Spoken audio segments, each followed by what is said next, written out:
If you guys are asking me if I can hear you, I cannot hear you.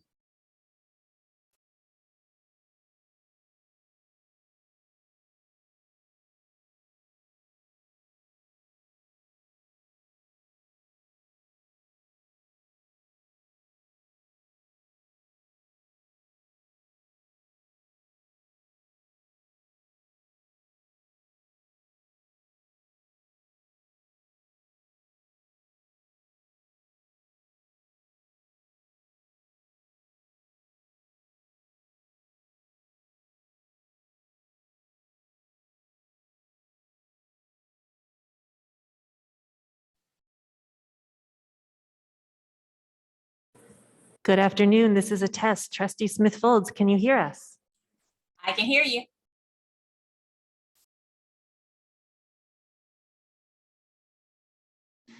Fantastic. We are about to go live. I would just ask Mr. Ken in the back, if you could please remember that when Trustee Folds speaks, to be sure we unmute her so that folks in the room can hear. Yeah, and Ken, also please turn up the volume. Testing, testing, testing, testing. How's that? Better sound? Okay, I'm going to mute and then I'm going to ask Ms. Smith-Folds to talk so that we can make sure we can hear her. So I'm muting. Smith-Folds? Good afternoon, everyone. Can you hear me? Should I say something else or am I good? Thank you.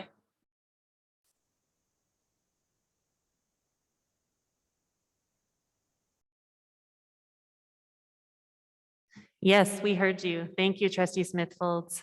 All right, President Phillips, Dr. Hurst, you're on. I'd like to call this meeting to order. Please stand for the Pledge of Allegiance, which will be led by Ms. Coe.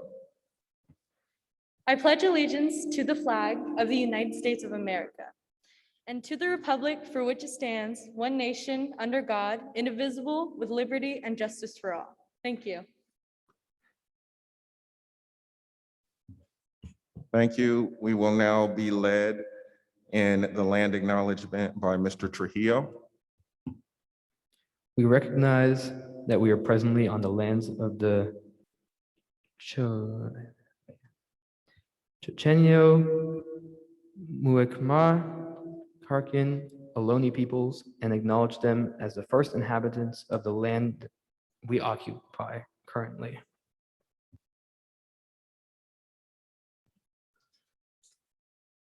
I'd like to welcome everyone to this first in-person, not the first in-person, but the first in-person where we have so many people, and the first time we've been back to Dijon in frankly over a year. I'd like to welcome everyone to this meeting. The mission of the West Contra Costa Unified School District is to prepare students for post-secondary education and to be responsible, thinking, contributing members of our global society. We believe in public education as the most important function in a democratic society. We believe we must treat everyone with courtesy, dignity, and respect, provide safe and nurturing environments in which to learn, teach, work, and participate, serve our students by working as partners with our community to develop well-rounded lifelong learners and a contributing members of a global society, take responsibility for our behavior and performance to ensure the highest possible achievement of all students, employees, and our school community. Provide equitable and essential communication and support for successful learning, teaching, working, and participating. Respect, celebrate, and welcome the diversity, uniqueness, and contributions of all members of our school community. The board member should not subordinate the education of children and youth to any partisan principle, group interest, or the members' own personal interest. This meeting will provide public comment opportunities on agenda and non-agenda items in person through the Zoom app and by telephone. We have changed the public comment format, which will now occur at the beginning of the meeting. Public comment will last for 1 hour and includes any agendized item and non-agendized item that is in the jurisdiction of the district. The time allotted for each speaker has also been extended to 2 minutes. If you are attending the meeting in person, you will need to submit a request to address the board form to indicate your desire to speak on an agenda item. If participating via Zoom, you will need to raise your hand by clicking on the appropriate icon in the Zoom app or by pressing *9 if accessing the meeting by phone. In order to be recognized to speak on Zoom, your hand must be raised before public comment begins.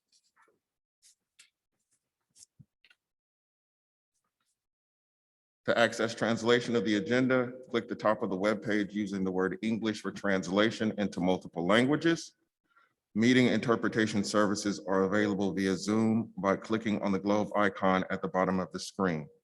Due to the Brown Act, board members cannot discuss items that are not on the agenda and do not usually respond to items presented in public comment. Dr. Hurst, can I have the roll call, please? Absolutely. President Phillips, Here. Trustee Clerk Smith Folds, Good afternoon, everyone. Present. Trustee Reckler, Good afternoon to everyone present. Trustee Gonzalez Hoy, Good afternoon. Oh, gosh, sorry, present. Trustee Christian, Good evening, present. Student Trustee Irene Cole, Good evening, present. Student Trustee Justin Trujillo, Hello, I'm present. all present and accounted for. Thank you very much, Dr. Hurst. We're going to move on to item A6, which is disclosure of items to be discussed in closed session. We have 2 items this evening. The first item is conference with labor negotiators. The second item is public employee appointment. Do we have any public comment on these items?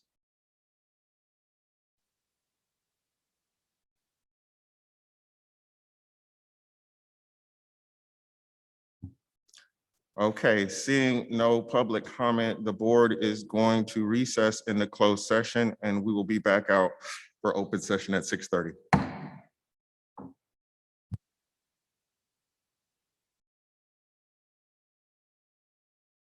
Make sure that recording in progress. We want to make sure that everyone can hear.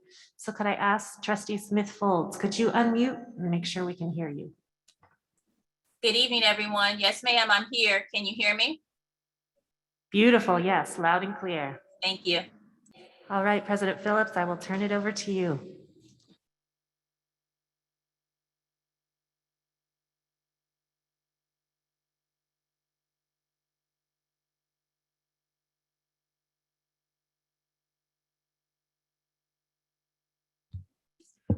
To the public, sorry for the delay. We have one last technical thing that we're trying to get resolved. And once that's resolved, we will begin. Thank you for your patience.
Hello, everyone. We are reconvening our open session.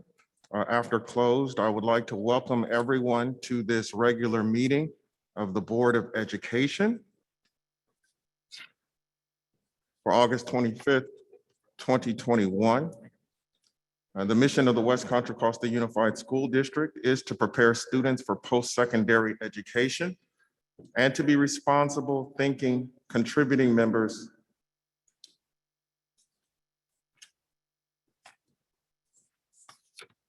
Excuse me, I'm sorry.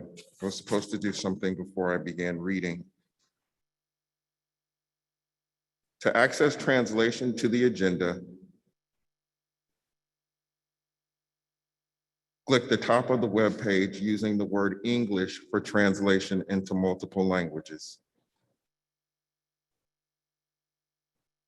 Meeting interpretation services are available via Zoom by clicking on the globe icon at the bottom of the link. Please excuse me for not beginning with that. The mission of the West Contra Costa Unified School District is to prepare students for post-secondary education and to be responsible, thinking, contributing members of our global society. We believe in public education as the most important function in a democratic society. We believe we must treat everyone with courtesy, dignity, and respect. Provide safe and nurturing environments in which to learn, teach, work, and participate. Serve our students by working as partners with our community to develop well-rounded, lifelong learners and contributing members of a global society. Take responsibility for our behavior and performance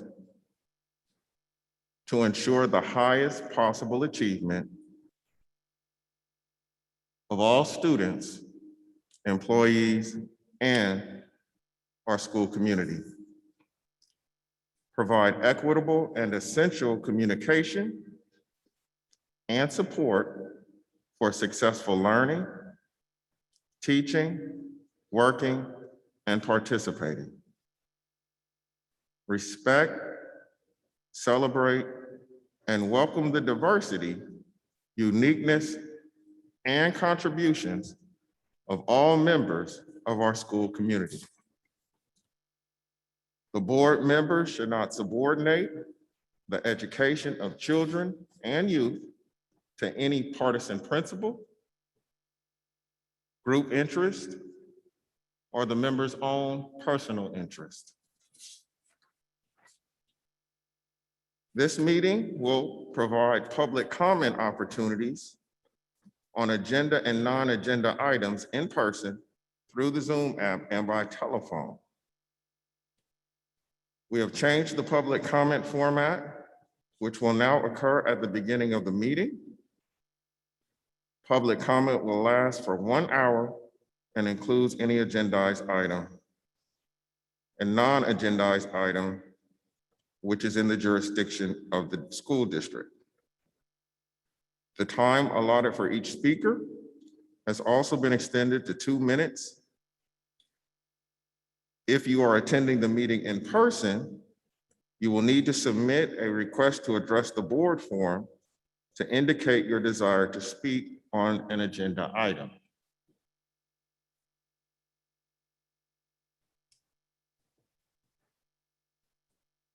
If participating via Zoom, you will need to raise your hand by clicking on the appropriate icon in the Zoom app or by pressing *9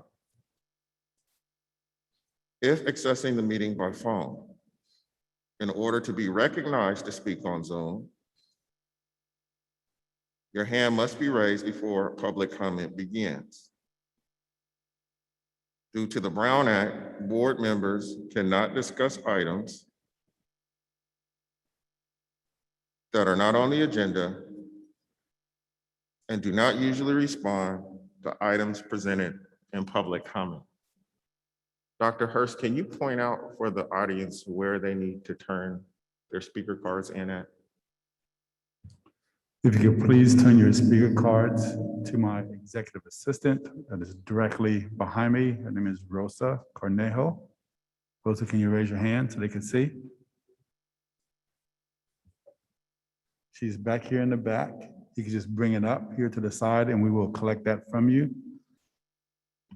if you have a comment card. Thank you.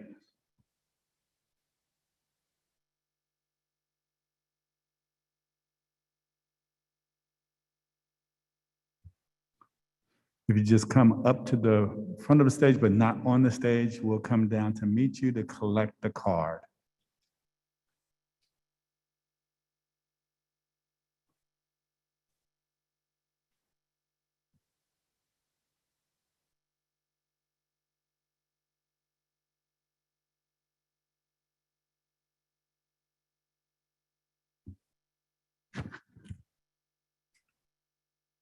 Thank you very much.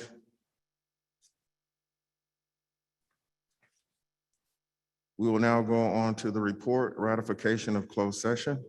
Is there anything to report out? Yes, sir. We would like to report out the board unanimously approved the following executive directors. Coy A. Hill for Executive Director of Elementary. Heidi K. Joyner, Executive Director of Elementary. And Summer Sigler, Executive Director of Secondary. Thank you. Thank you very much. We are now going to start moving to public comment. So today, it's going to be a little different from what we've done in the past because we are in public. We are going to take public comment from folks who are in the room. But we also are going to take public comment from folks who are on the Zoom since everybody cannot be here because this is limited to the amount of people who could come. So folks who are in the room, my understanding is everybody who wants to speak has already handed in a card, right? Okay. Folks who are in the Zoom, if you want to speak, you need to raise your hand like you would normally. And then once we start, the hands that are raised in the Zoom like normal, that's it. So right now there are 16 hands going once, going twice. Remember, this is for all agenda items and items that are not on the agenda, but that are in the jurisdiction of the district. So this is everything. There's 23, all right. So we are beginning public comment now, and the first person for public comment is Mr. Don Gosney, and there are 24 people, 25. And the Zoom staff, if you could please mark the last person, that would be great. Mr. Gosney, you have 2 minutes.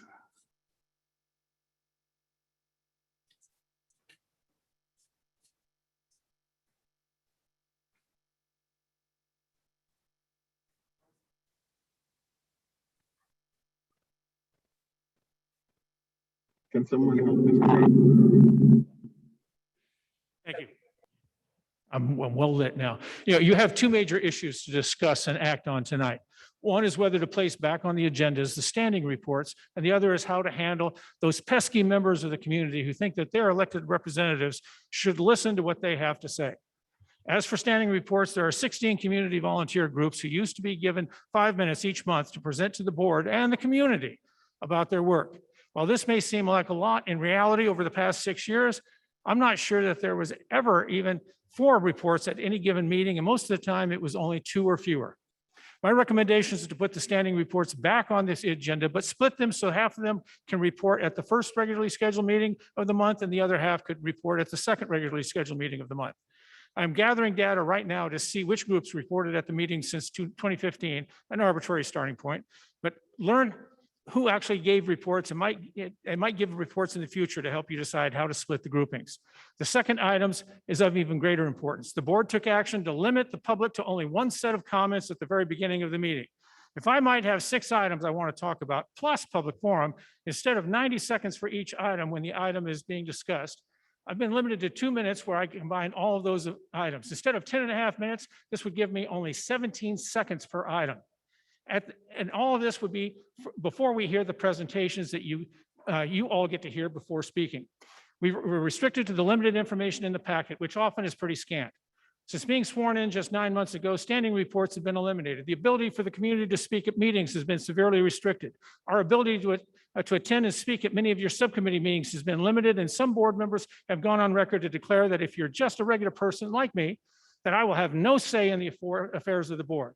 In particular, when it comes to the board policy that oversees the Citizens Bond Oversight Committee, we were told that the more than 50 years of experience with the CBOC and the bond program wouldn't count for squat because there was the CBOC chair, the one who only had 11 months of experience with this bond program at that time.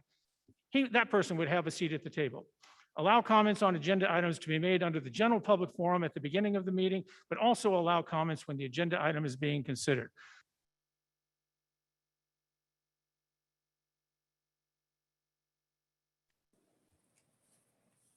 Thank you very much, sir. The next speaker is Ms. Castrohol.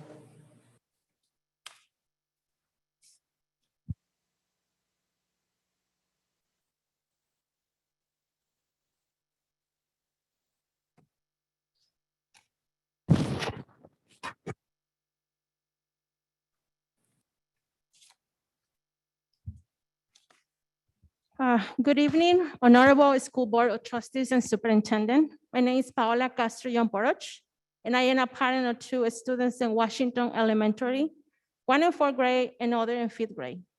The reason that I brought me here today is that we are in the 2nd week of in-person school, and my daughter in 5th grade doesn't have a permanent bilingual teacher yet. As you know, that's important for adult immersion program in Washington Elementary. Also, we haven't heard anything from the administration since day 1, no emails, no letters, no phone call, nothing. Classrooms in our school are not practicing social distance as advertised by this district. In my daughter's class, I found out that she was placed in a classroom that was before a storage. Wonder, with due respect, what I found broken blinds, as you can see on those pictures, a dusty and dirty classroom. Also, no school supplies whatsoever, and even missing desks for our kids. I had a chance to speak to a new principal about this matter, and her answer was that she can fix those things in no time. But because our kids don't have a teacher yet that can ask for supplies, I kind of understand that she will not provide them. Right now, I feel frustrated that our kids' needs are not being met. Don't want to say the district is failing them, but you ask us to combat 100%, we did committed. But to find out the district school wasn't ready for them is not acceptable. Thank you so much for listening to my concerns and my request for a teacher for my daughter and for the 5th graders. Thank you so much. Thank you for your comments. The next speaker is Ms. Cassius.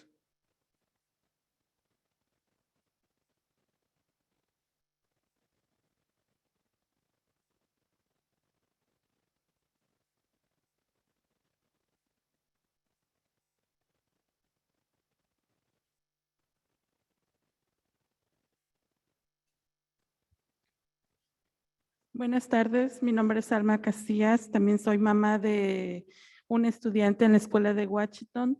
La razón por la que estoy aquí también es igual que la de mis demás compañeras, es que es la segunda semana de clases, como lo dijeron, y los estudiantes de 5º grado no tienen una maestra.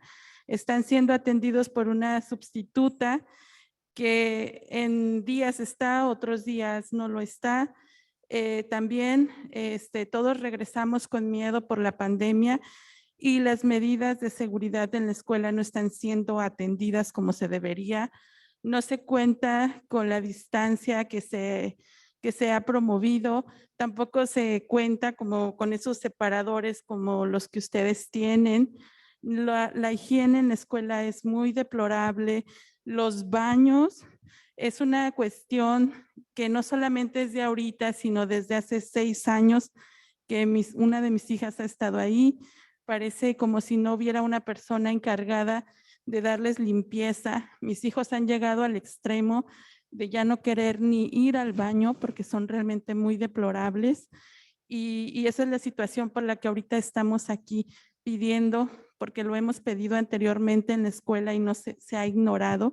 Es por la razón por la que estamos aquí, para que de otra forma se nos escuche y se nos apoye para esta situación que se está viviendo, porque nosotros también tenemos miedo de que nuestros hijos se contagien en la escuela. Y como lo han dicho siempre, uno de los puntos o uno de los focos de infección más comunes es precisamente el baño. Y no se está cumpliendo con ninguna de las normas de higiene que se debería de tener. Bueno, gracias. So she has 2 children in Washington Elementary. Her concern is that her children, and one of them has been having a substitute teacher on and off. Once again, she is really concerned about this issue of the teacher not being permanent. Also, she would like to state that the conditions that the bathrooms or the restrooms are in is deplorable. This has been an ongoing issue since 6 years ago that her children had been attending Washington Elementary. She has stated this before. It has come to the extreme where her children had opted for not using the restroom during the school day, which has caused them to do other things or other alternatives. But once again, she said that the classroom is not being kept clean enough. The conditions that are being sanitized, it seems like no one is cleaning. Also that the distance, the recommended social distance that has been promoted in the school is not being followed.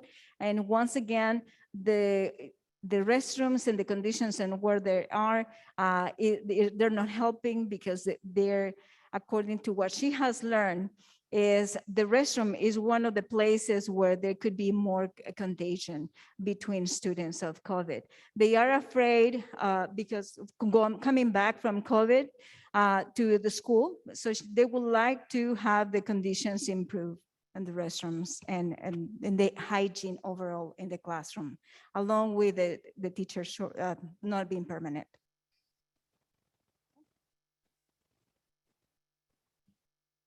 Thank you very much for your comments. We're now going to move over to the Zoom. Folks in the Zoom, you're gonna get the 2 minutes, but total public comment is still 1 hour. So whoever is working the Zoom public comment, please begin. Our first public speaker via Zoom is Angela Silver Lima. Please unmute yourself. Good evening. My name is Angela Silver Lima. I'm a parent at Mira Vista. Thank you for letting me speak this evening. The road back to in-person learning has been a long one, and unfortunately, we still have a ways to go. Having COVID positive cases in our school is inevitable. However, we can mitigate the risk to our community by ensuring we have proper contact tracing protocols in place, which we do not. There is currently 1, possibly 2 cases of COVID at our site. We received 1 notice by email and 1 notice on paper. Both had 2 different dates on them, but teachers were not notified of a second case. According to the notice, close contacts to the case would be notified by the county. However, no teachers at our site have been notified. No classrooms have been retested, and it seems that no one has reached out to students who may have been exposed. The current definition of close contact is someone who comes within 6 feet of the case for more than 15 minutes at one time. This is not sufficient. A definition like this leaves students and teachers unaware of exposure. Why do we have a stricter protocol in place for lice than we do for COVID? If we want schools to remain open for in-person learning, it is imperative we put stricter contact tracing rules in place and we let the community know that those who have been exposed will be notified by a certain date. The current wording leads too much up to interpretation. Teachers should be the first line of defense when it comes to contact tracing because they know the seating charts and who students associate with during school hours. If you are not alerting teachers to exposure, how could you ever begin to know who was a close contact to the case? Please change this policy and keep our community safe.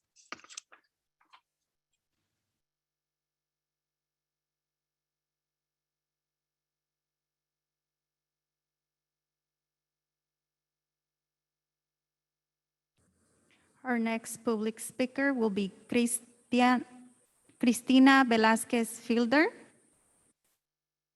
Please unmute yourself. Thank you. I want to give you a quick update on Mira Vista, and thank you, Angela. Number one, our teachers are amazing and our kids are thrilled to be back. So number two, our students still do not have math books. We still do not have math books. Number three, can we please get an update on the requested 3 portables? Our band room is in an outside hallway and the cases will mold in this climate if they're not sheltered soon. The practice of adding classes and no classrooms is hard on morale as teachers and staff get unceremoniously kicked to the curb and students lose critical facilities. Counselors and therapists shouldn't work out of closets. Number 4, can the COVID notification include language that indicates a time frame for exposure notifications? For example, the school district will attempt to contact all persons who are identified as having had close contact with the case by X date. That would be helpful. Can you please clarify if we have 2 confirmed COVID cases or if there was a typo on the letter sent out yesterday? We know we are going to have COVID cases, but we need to do contact tracing. As Angela said, as of now, no teachers or families have been contacted about either case, or no one will confirm otherwise. Number 6, would it be possible to revisit the current pickup situation? Currently, we have an unsafe situation where younger grades are waiting in the parking lot until the older students get out. This feels unsafe because we can't social distance in that small strip in the parking lot. Lastly, we need supervision at breakfast to ensure COVID safety protocols. This is just the tip of the iceberg. I don't have time to go through our full list. Our principal is unable to make our first PTA meeting to answer all the questions we sent in advance. If any of you are available tomorrow, I invite you to attend. I can reach out and send you the Zoom link. I would love for you to answer our questions. Thank you so much.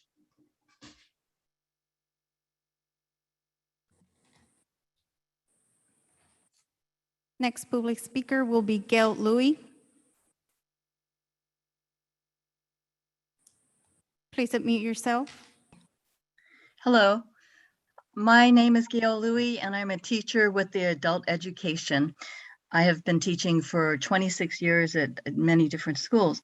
I'm talking here in support of having more online classes for adult students. Currently, the majority of classes that are scheduled are in person. And there are several reasons why both the teachers and the majority of students want more online classes. One is that people have children at home. 2, people are worried about COVID. 3, many of our students work. 4, some of them do not drive, and some of them live far away. So while we are going to have in-person classes, we would like the board to support a reversal of the proportion. So there's more online and fewer in person. So I hope that you can help this to happen because we're going to be starting school soon. And many of our students went online for the first time when we were forced to do so. But now that we've seen the benefits of it, they want to continue, as do the teachers. So thank you. And I am speaking for hundreds of people who may not be in this meeting today. And I just wanted to let you know what the reasons are, which I think are entirely reasonable, especially in light of the increasing COVID cases. Some of the people amongst the students have gotten sick themselves. They have had family members die. They're rightly concerned, as are the teachers. Thank you.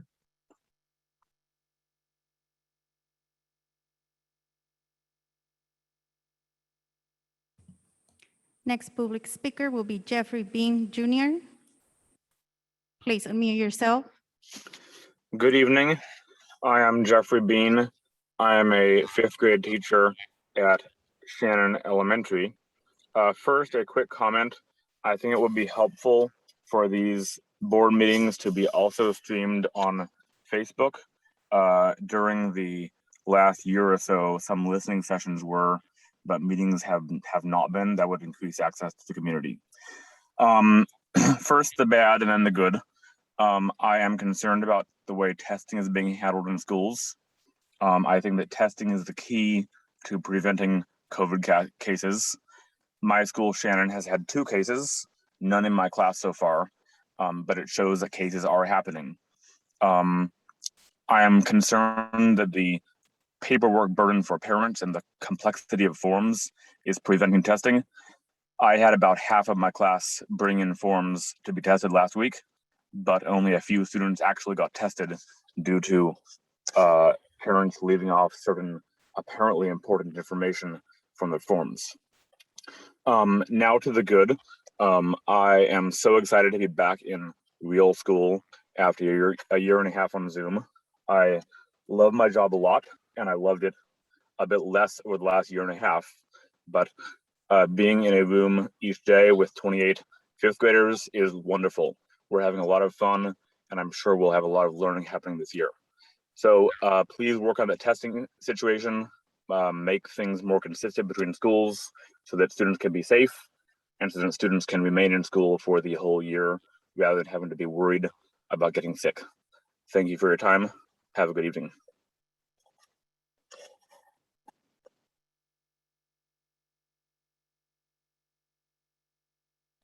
Next public speaker is Joseph Glazer.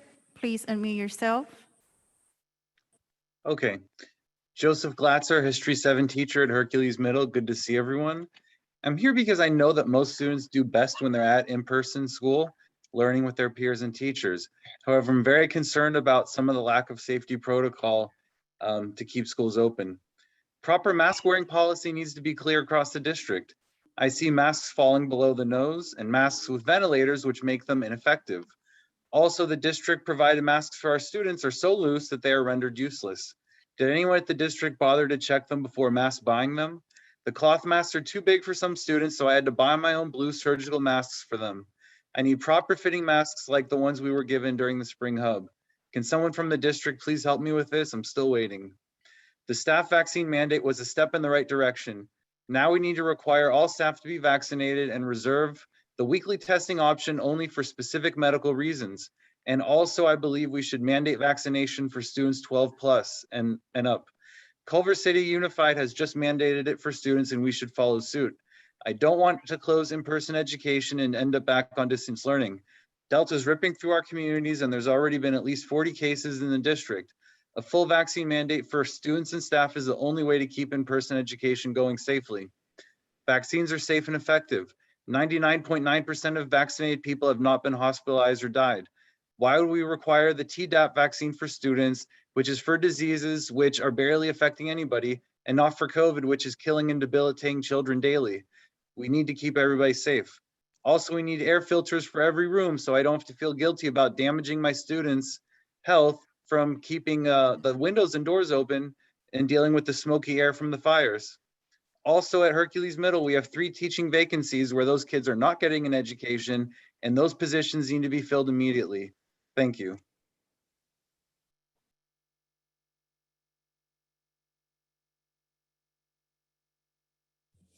Next public speaker is Marisa Glidden.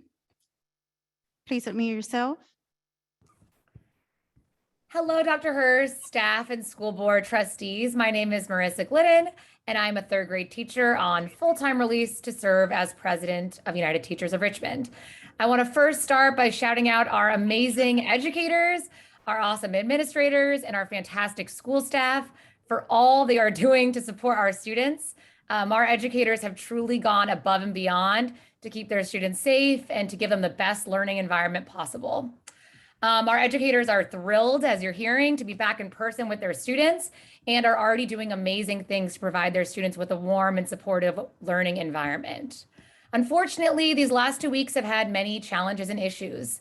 I've heard many frustrations from parents, students, and staff regarding general confusion and a clear lack of COVID protocols being followed at sites. This is coming at the district level and leaving an enormous amount of work on educators, support staff, and principals. A few of the issues that have happened so far, among many, are the following. One, lack of contact tracing. We've had instances where close contacts have not been notified of exposure, many instances. In one instance, a teacher did not find out that she was exposed until the positive case texted her 5 days later with a check-in text saying, "Hey, did you test negative?" The positive case was told that he could not directly contact his own contacts because the district would do it. This is simply unacceptable. Our educators deserve transparency at their workplace and expect the district to be doing all they can to keep everyone safe. Number two, there's a general lack of exposure notifications not coming till 5 or 6 days after a positive case is on campus. Not only is this bad practice, but it is not allowed, it's illegal. Cal OSHA requires employees to be notified within 24 hours.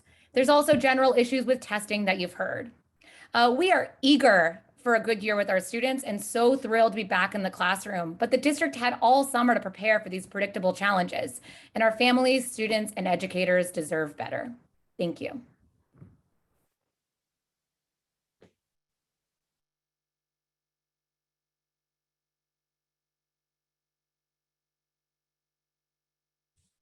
Our next public speaker will be Sandra Mulhern. Please unmute yourself. Hi, I'm a parent of 2 kids at Valley View Elementary. I'm here today to talk about a couple of issues. Our principal was assigned about a week and a half before school started, and we were still short a 5th grade teacher. We still have not gotten a 5th grade teacher. Our principal is almost daily spending time in that 5th grade classroom, and she needs to have time to learn about our school and be a principal. My second issue is COVID testing. You know, my kids love being back at school, but parents are not getting the info on how to sign up, and they're not signing up. And my kids were tested on Friday, and we did not get test results within 48 hours. The testing company said they were overloaded on Friday, which is hard to imagine because I've heard so many problems with signing up. You know, I see the county is pushing for a modified quarantine, which will keep more kids and staff in the classrooms, but how can we have confidence in a modified quarantine if less than half of the students are being tested on a weekly basis? Also, the dashboard, it needs to be updated daily. I'm glad it's there, but it really needs to be updated as soon as we get new results. And it needs to indicate the percentage of students that are tested. Thank you.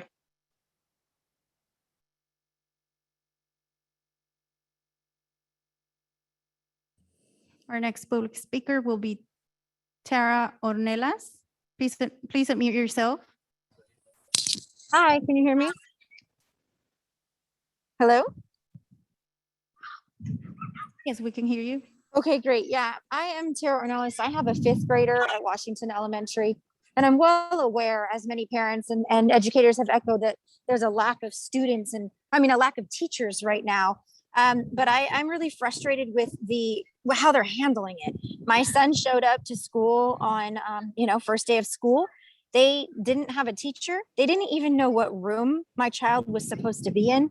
I got there 20 minutes early. By the time I was walking in circles, speaking with every educator, every person in the office, everyone I could think of, I had like 20 kids following me, trying to figure out where this class was.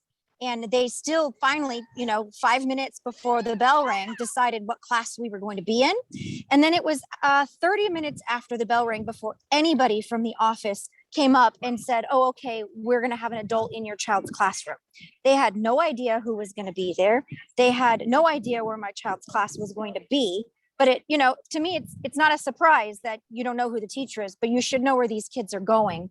And beyond that, the room wasn't ready for them at all. It was filthy. Nobody had bothered to clean it. The desks were in disarray. The chairs weren't ready.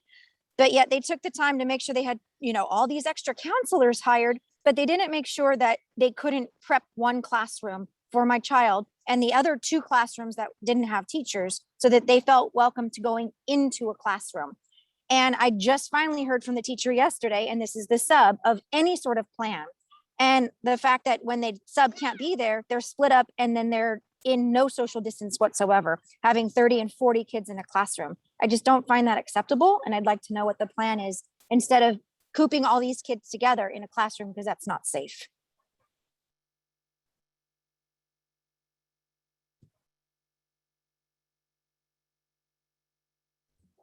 Our next public speaker is DJ Garfield. Please unmute yourself.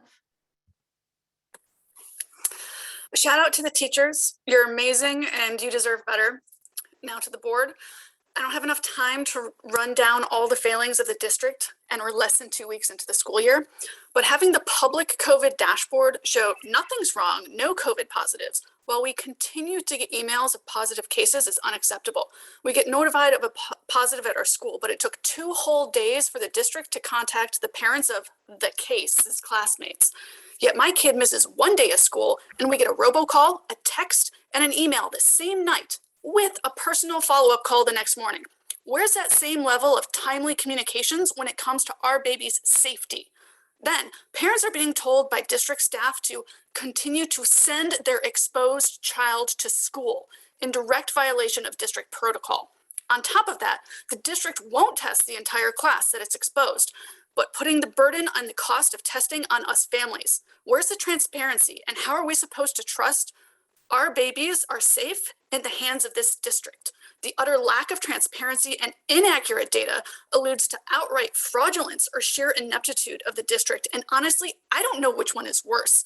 We will be keeping our children home from school until these inconsistencies and communication failures are solved. And since the district only appears to care about its profit, we parents are prepared to organize a district-wide strike walkout to keep our children at home unexcused until this is fixed. We are not willing to gamble our babies' lives the way the district is. And if we need to make it all about the money to get this district to pay attention, we will. I'm going to use my extra couple seconds for parents that have not been able to attend. Pickup times need to be staggered. People are having a hard time figuring out how to do that. Teachers don't have filters that are appropriate size for the rooms. There's schools with no principals but positive cases, and no one's finding out about it because there's no principal. And class sizes were supposed to decrease, and yet we have elementary school classes with 39 students. And why is the district board meeting stricter than the schools when it comes to COVID protocols?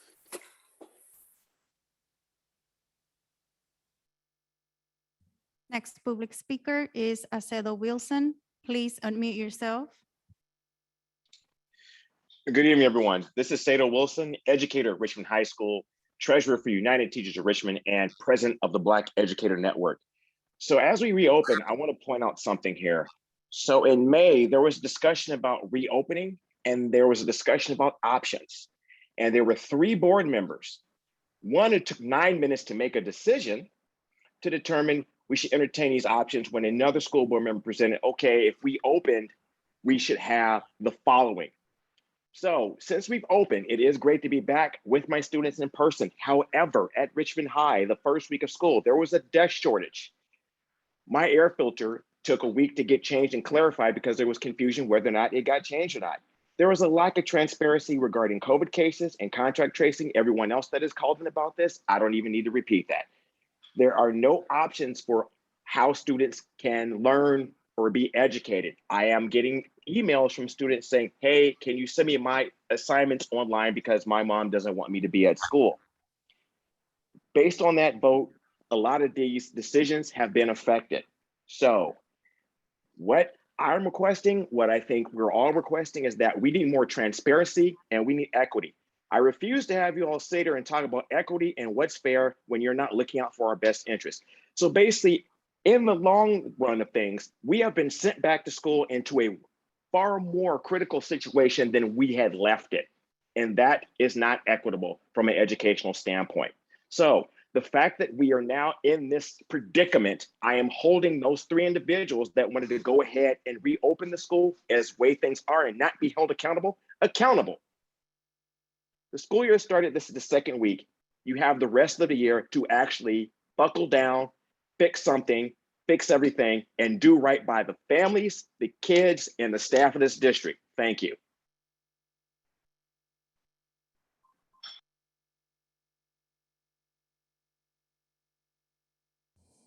Next public speaker is Greg Jihan. Please unmute yourself.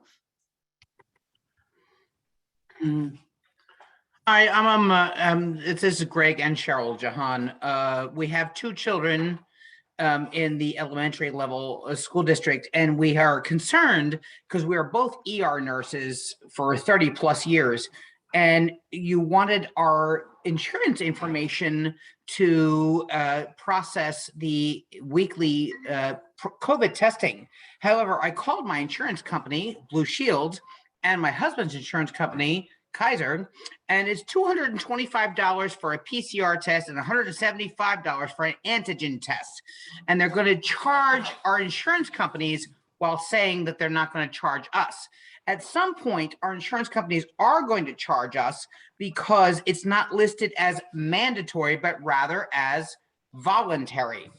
Voluntary testing does not have a doctor's order applied to it.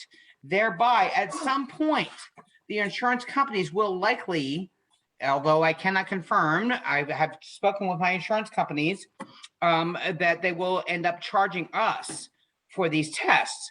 I have the availability of antigen testing in my home because of my availability being an ER nurse and my husband's availability being an ER nurse, but this is not acceptable.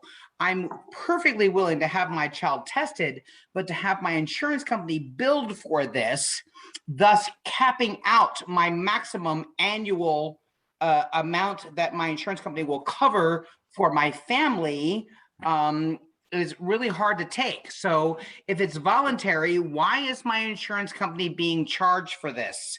This is not acceptable. And so I test my children at home, and I will happily reveal the results of the testing that I do to the teachers.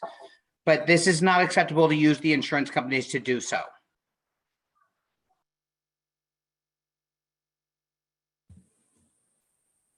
Next public speaker is Jose de Leon.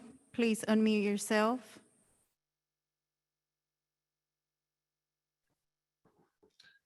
Good evening, board members. Good evening, Dr. Hurst.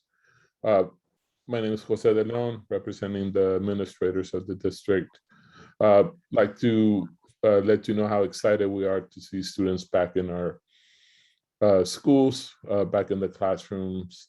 We really appreciate their energy, and we're working very hard to make the safest environment for our students, our teachers, and our staff. It is a challenge, and it is not perfect. We want to make sure that we continue the open communications to work towards addressing some of the issues that are coming up.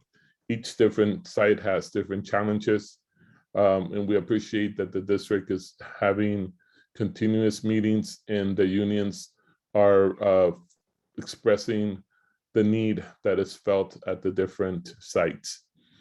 In addition, more communication is needed specifically around the testing for students. That process has been very slow.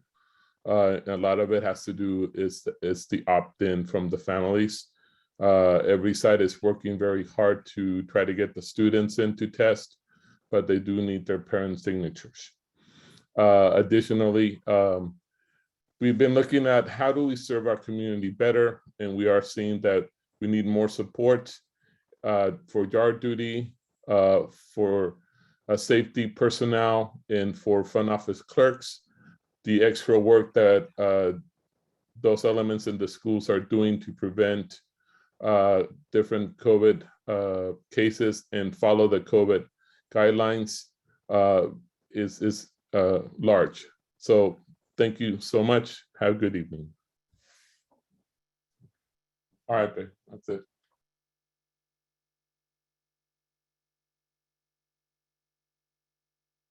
Our next public speaker is Francisco Ortiz. Please unmute yourself. Hello, can you hear me?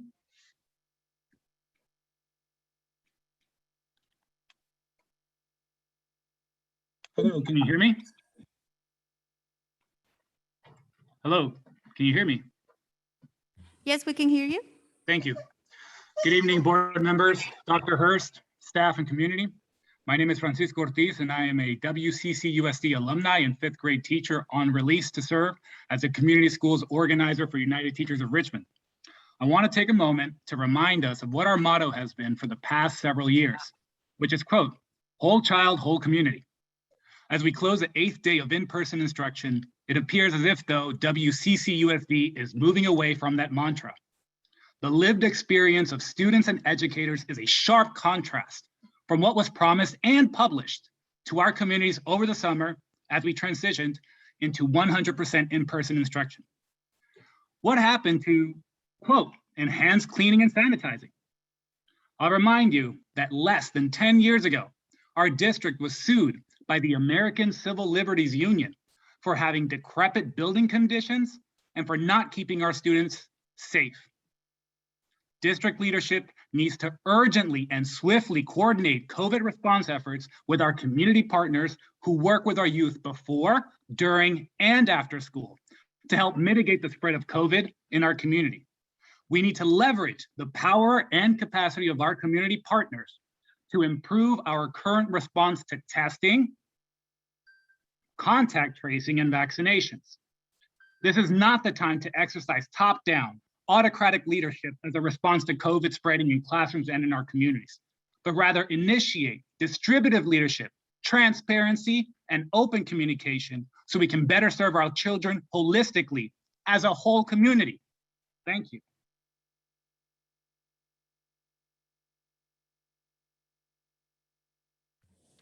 Our next public speaker is Gloria. Please unmute yourself and state your last name for the record.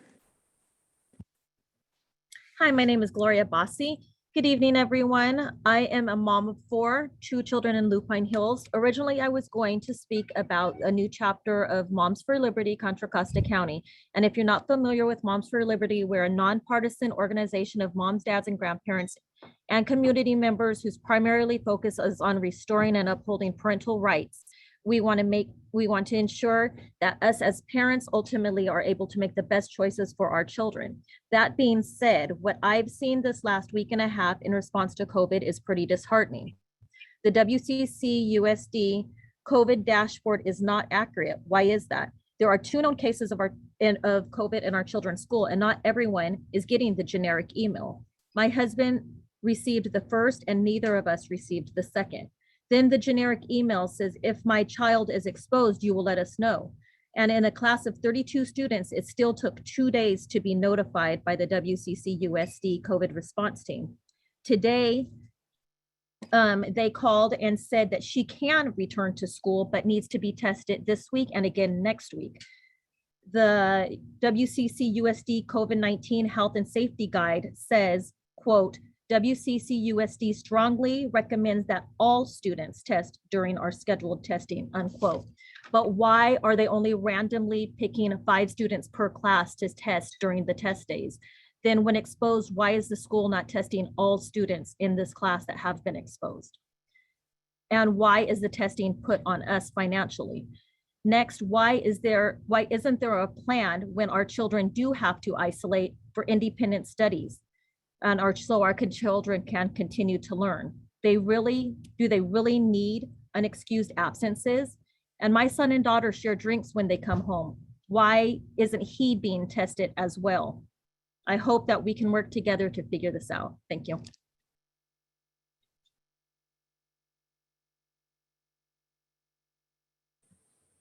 Next public speaker is Misha Harris Gash. Please unmute yourself. Good evening, and it's Maisha, but very good effort. I appreciate that. Okay, so first of all, I want to say I am excited to be back. I'm a special ed teacher at Kennedy High School, and I am excited to be back. However, I am exhausted, and it's day 8.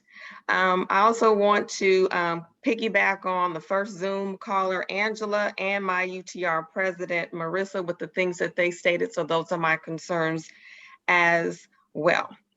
Am I concerned about my own personal safety coming back under these conditions? Absolutely.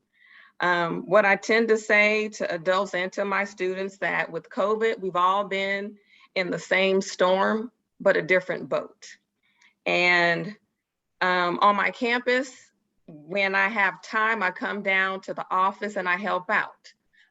With wanting to limit people, we're understaffed, as many schools are understaffed, as other speakers have spoken about.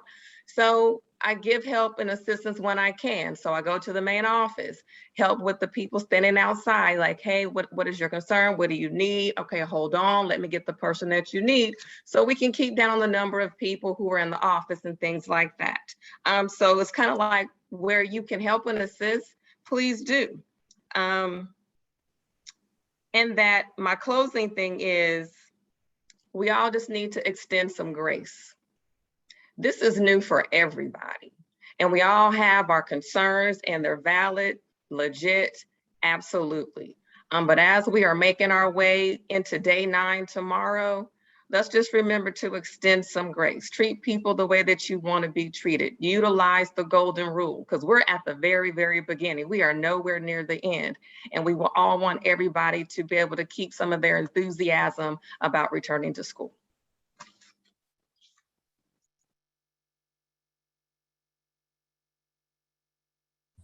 Next public speaker is Public Advocates. Please unmute yourself and state first and last name for the record.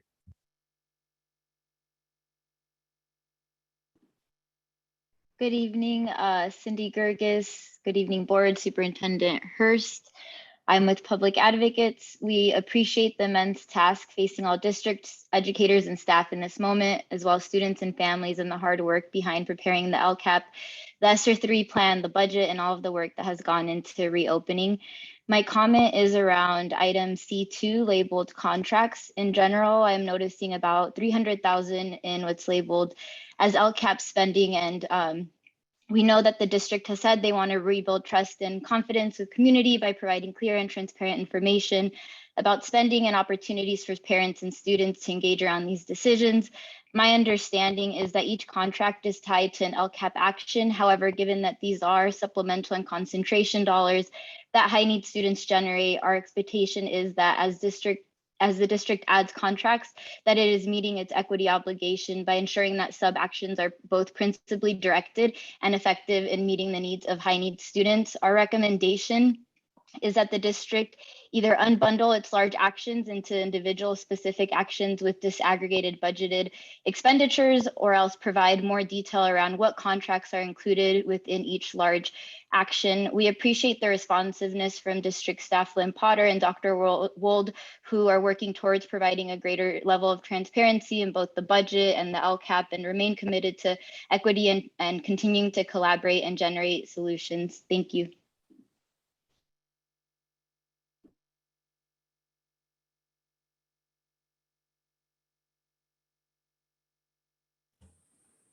Next public speaker is Roxanne Carrillo Garza.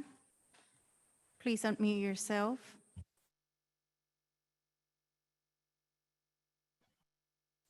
Hi, my name is Roxanne Carrillo Garza, and I'm with Healthy Richmond. And I know that this has been a really tough year for reopening, and I do want to thank the district for all of their partnership with us. We have been working on doing pláticas with some of the parents in schools across the district. And we hope to be working also with African-American parents over the next month or two, really talking about vaccine hesitancy and having doctors on the line to answer parents' questions around that issue. So I particularly want to thank Marin Trujillo for the work that he's been doing to help us get that off the ground. I also really want to implore the district, particularly the district leadership, to partner with your community. I think as someone said earlier, like this is going to take a village. We're responding to a crisis together, and that's going to require transparency to the parents, the students, to the community. There are several community organizations that are providing services to students on and off the campuses, and they want to be informed as well. So please work to partner with us to have community dialogues, panel discussions, question and answer sessions, and so that we can increase transparency around how the district responds to the pandemic that we are in. We're not the enemy, we are with you. And we want to be seen as partners. And certainly this is not anything that, you know, a small team should be taking on. So please reach out to us. Thank you.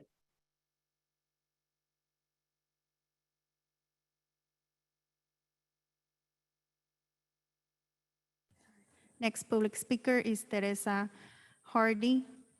Please unmute yourself.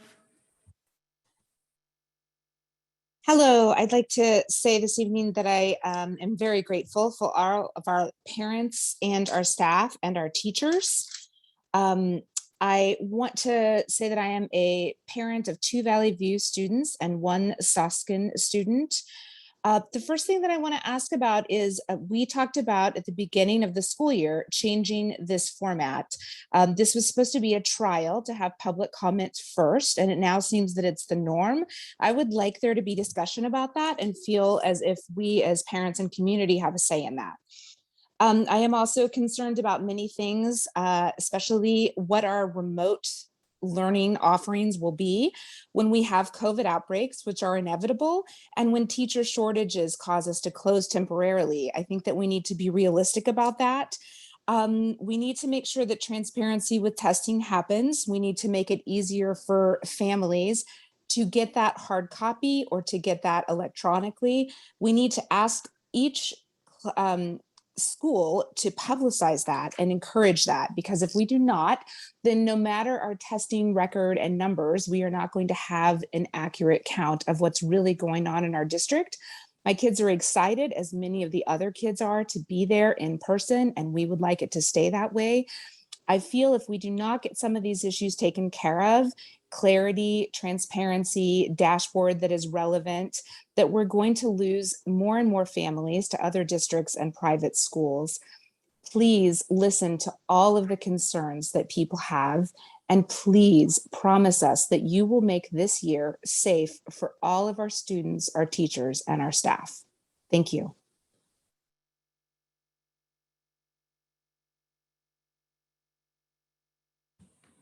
Next public speaker is Leticia. Please unmute yourself and state last name for the record. Hola, mi nombre es Leticia Chávez. A mi hijo va a Coronado y tiene muy buenos maestros, principal y el staff son muy buenos. Pero es muy preocupante que se note la falta de más personal que ayude en seguir los protocolos por COVID. La clase de mi hijo es muy grande, 27 estudiantes, que yo pienso que es muy difícil para que ellos guarden distancia dentro del salón y difícil para la maestra también controlar los 27 alumnos. Y como he notado también fuera del salón, los niños juegan, corren y se bajan las máscaras, no se guarda la distancia y esto me preocupa a mí y a muchos más padres. Personalmente me siento atada de manos y sin opciones para proteger la salud de mi hijo y mi familia. Yo preferiría poder tener a mi hijo, quien no ha sido vacunado, que pueda seguir estudiando desde mi casa sin ser castigado y perder su lugar en su clase. Por favor, consideren darnos opciones a quienes sentimos que nuestros hijos están en riesgo en la escuela. Y también otra cosa para lo de los test de COVID, creo que es muy difícil para algunos padres llenar toda la información. Yo conozco a una madre que es muy difícil para ella hasta firmar su nombre. So, si puede ser más simple, sería perfecto. Gracias. Le concedo el tiempo a quien siga. Bye.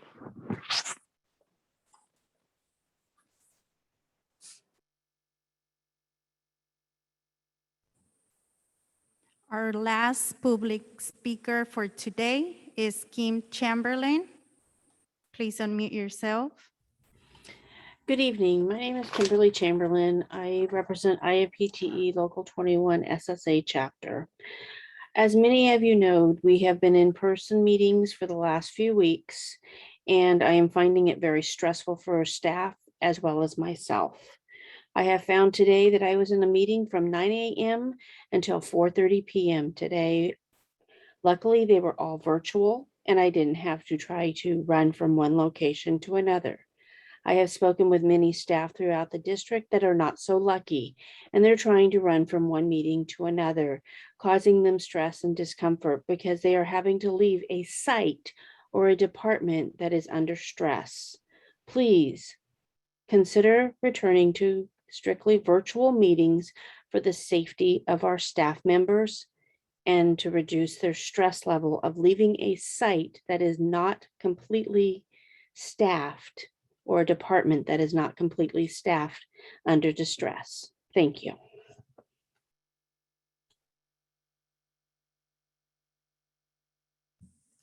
This concludes our public comment for tonight.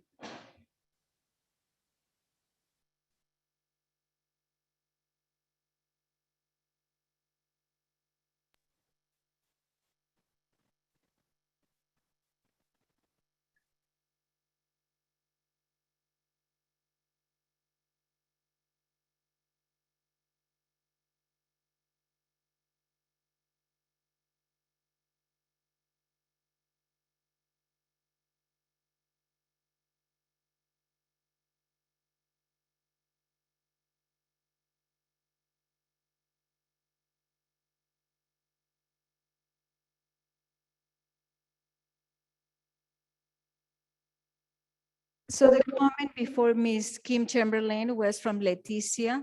She is a parent with, I'm sorry, I missed the school. Sometimes it creates an echo, but her concern is that the information that is being sent home from school is in language that is complicated, is not accessible in a way that she would understand, not only because it's not in Spanish, but because it's in a very academic way. So she would appreciate that all the information is written in a way that parents like her could access the information. Also, she mentioned that the protocols of social distancing that had been implemented in the school, students are not following it. They might be following it inside the classrooms, but they're not following once they're outside the classrooms. When they're outside the classrooms, students just go and play and do what they best do, which is hang out with each other, ignoring completely social distancing rules, and there's no one to enforce it. The other item that she mentioned was that students, she feels like there were too many students inside the classrooms because of the lack of teachers. So she thinks that it was unsafe to continue to send her students to school, being the number of students too large inside the class. Thank you.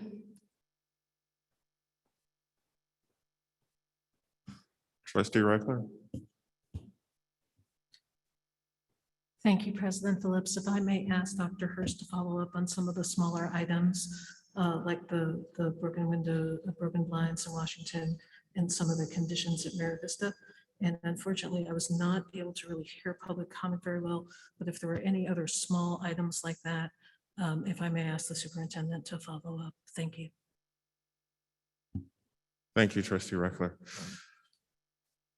Okay, thank you to everyone who called in for public comment and for sharing your concerns. We're going to move on to item B4, which is presentation of student board representatives for the first semester 21-22 school year. Dr. Hurst.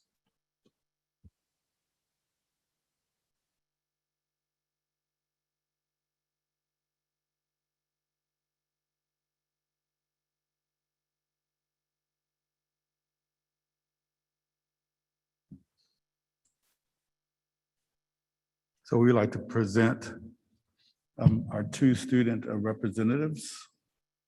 We have Irene Coe here that's serving as a student rep trustee.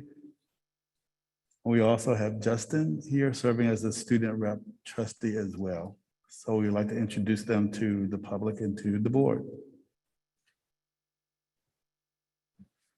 Thank you so much. We're going to take a moment for the trustees to welcome our new student trustees. And then after that, trustees Coe and Trujillo, if you have any comments that you would like to make, you can. Mr. Gonzalez-Hoy is actually leading us off this evening. Thank you, President Phillips.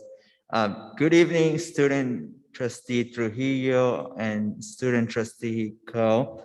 Sorry, let me mute my computer. There you go. It is so exciting that you are serving. Thank you for doing this incredible service, spending Wednesday nights with us. I promise it's going to be fun.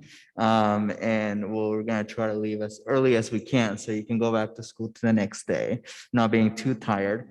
But your voice is incredibly important in the work that we do. You are representing the voice of 30,000 students in our district. And we adults often make decisions on behalf of kids, and you bring that perspective that is absolutely needed. So I would just want to thank you and congratulate you for this position. And I really look forward to working with you in the next few months. Mrs. Reckler.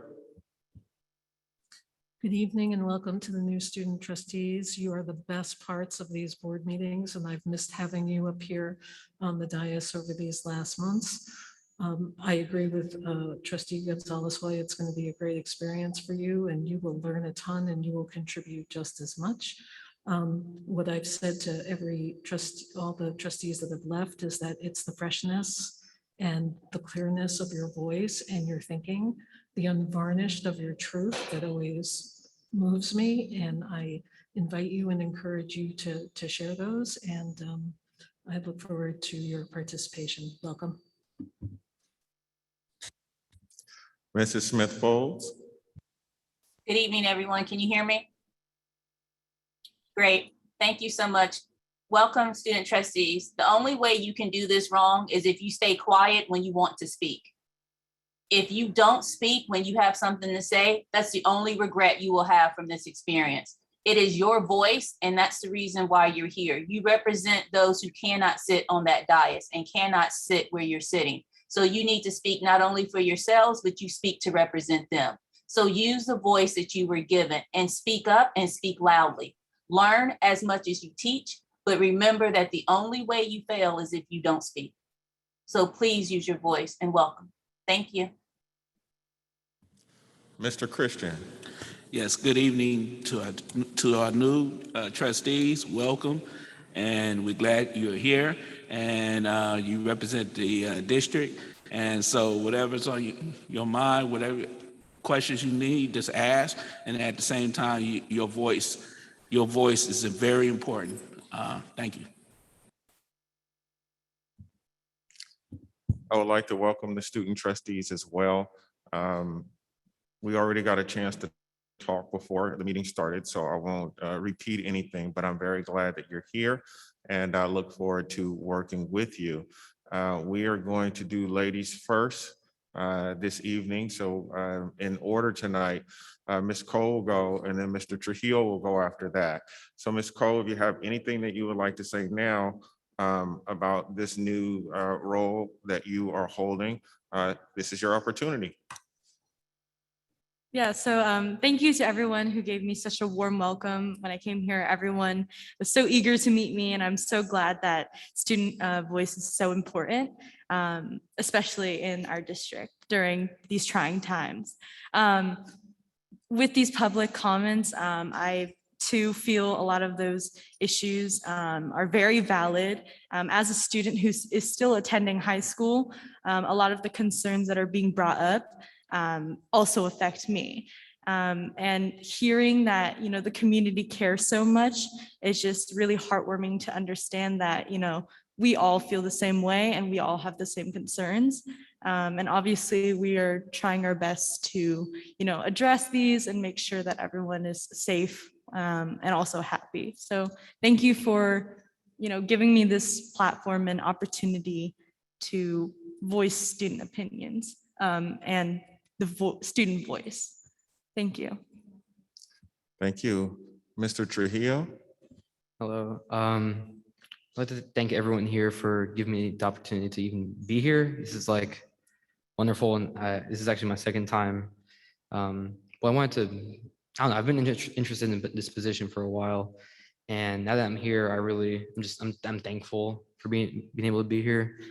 And during public comment, echoing what Irene said about these issues that these people are facing, I had faced these issues too as a student.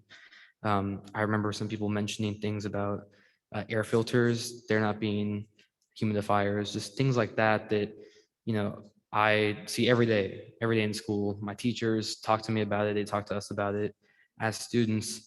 And I really hope that my job here, I really hope with this job, I'm able to listen to teachers and students and be able to report back to the board. And yeah, thank you.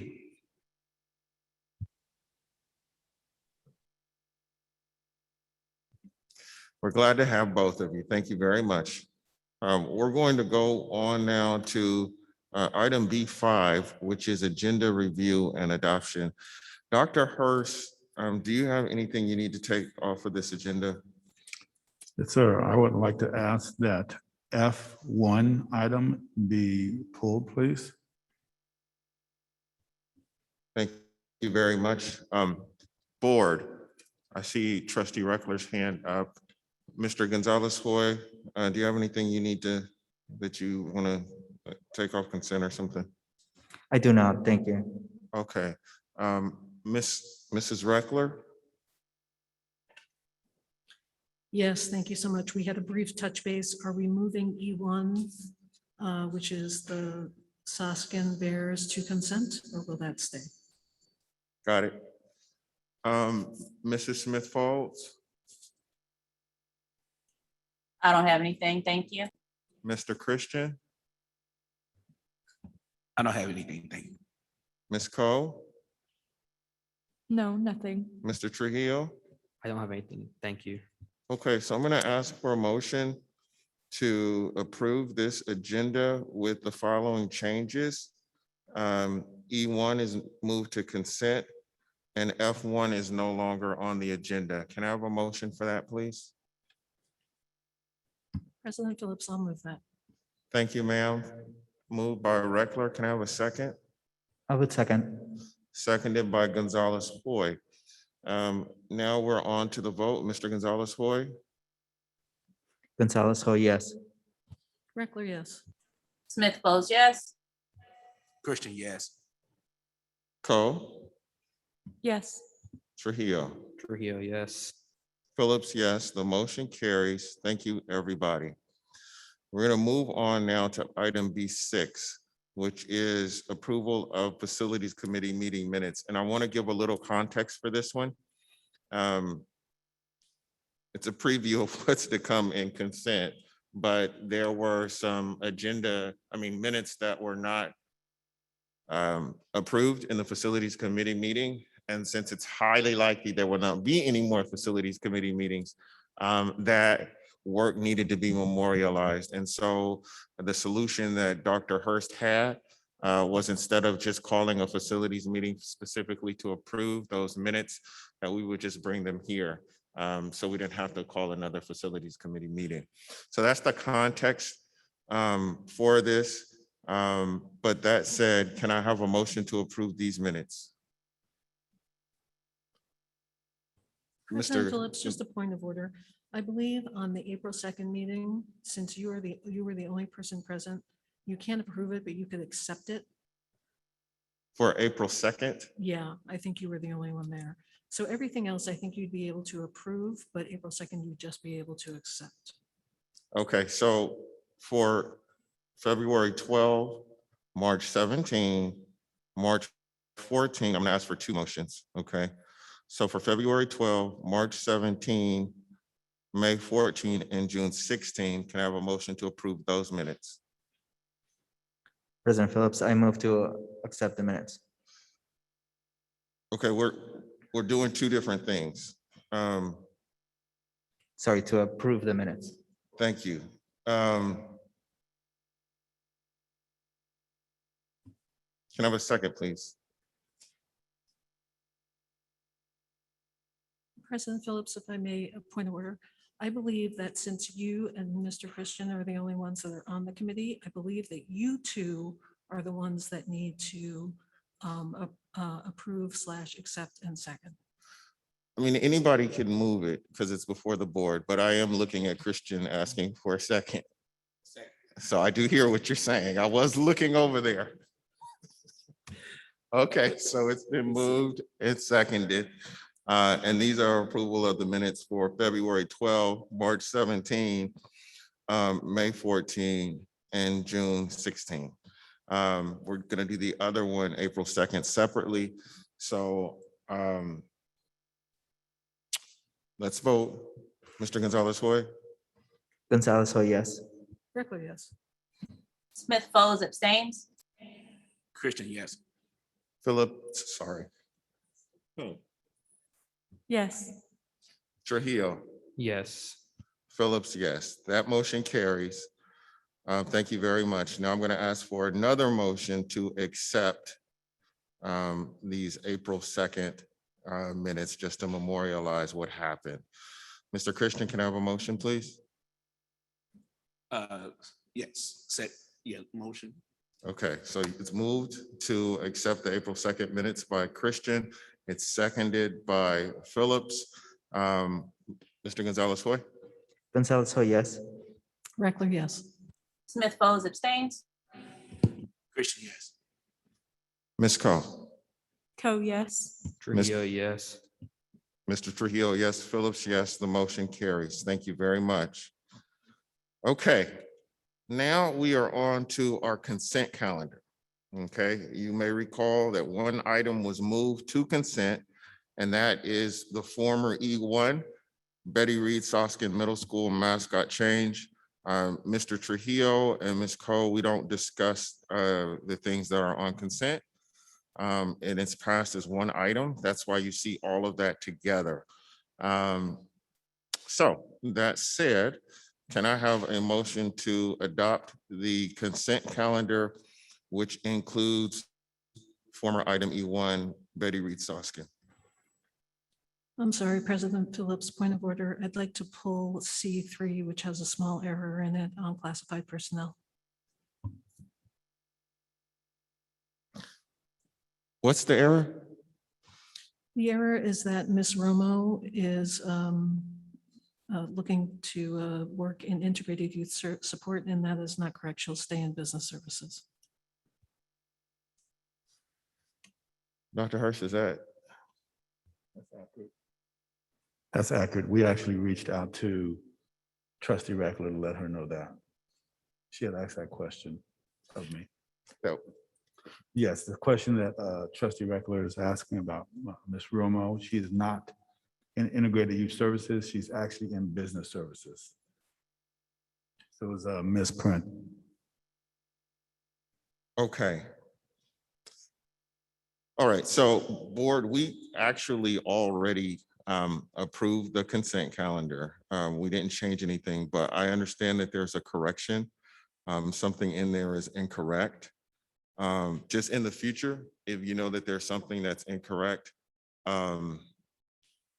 just flag me before we approve what's on the consent calendar, because we kind of did that already. So item C3, and for this one person, board, based on what Trustee Reckler just said, and Dr. Hurst, I want to confirm this before I say it. Is this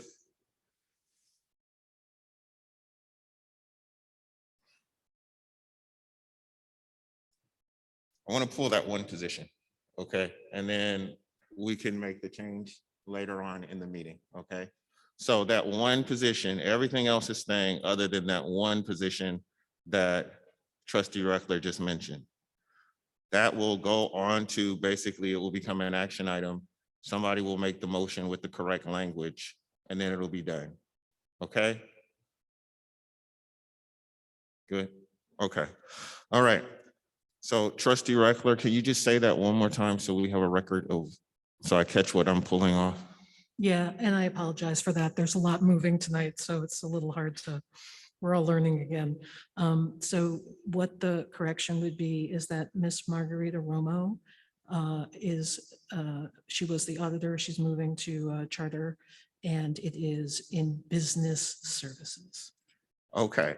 So the motion that I'm asking for, did you already make the motion? Nobody made, okay. Can I have a motion to approve the consent calendar minus Margarita Romo's position? Which we will come back to. So I'm kind of pulling it off. Can I have that motion? I'll move that. Okay, moved by Reckler. Can I have a second? I'll second President Phillips. Okay, seconded by Gonzalez Hoy. Mr. Gonzalez Hoy? Gonzalez, oh, yes. Reckler, yes. Smith Folds, yes. Krishna, yes. Co, yes. Trujillo, yes. See, you guys just fell right on in there, right? See, you're already getting it. Phillips, yes. So the consent calendar minus the Margarita Romo position carries, and we'll come back to that position later. So now we're going to move on to item D, which is board, committee, and superintendent communication. That will change because of what we just did, and moving forward, including tonight, it's just superintendent. Thank you very much. If we could bring up the presentation, please.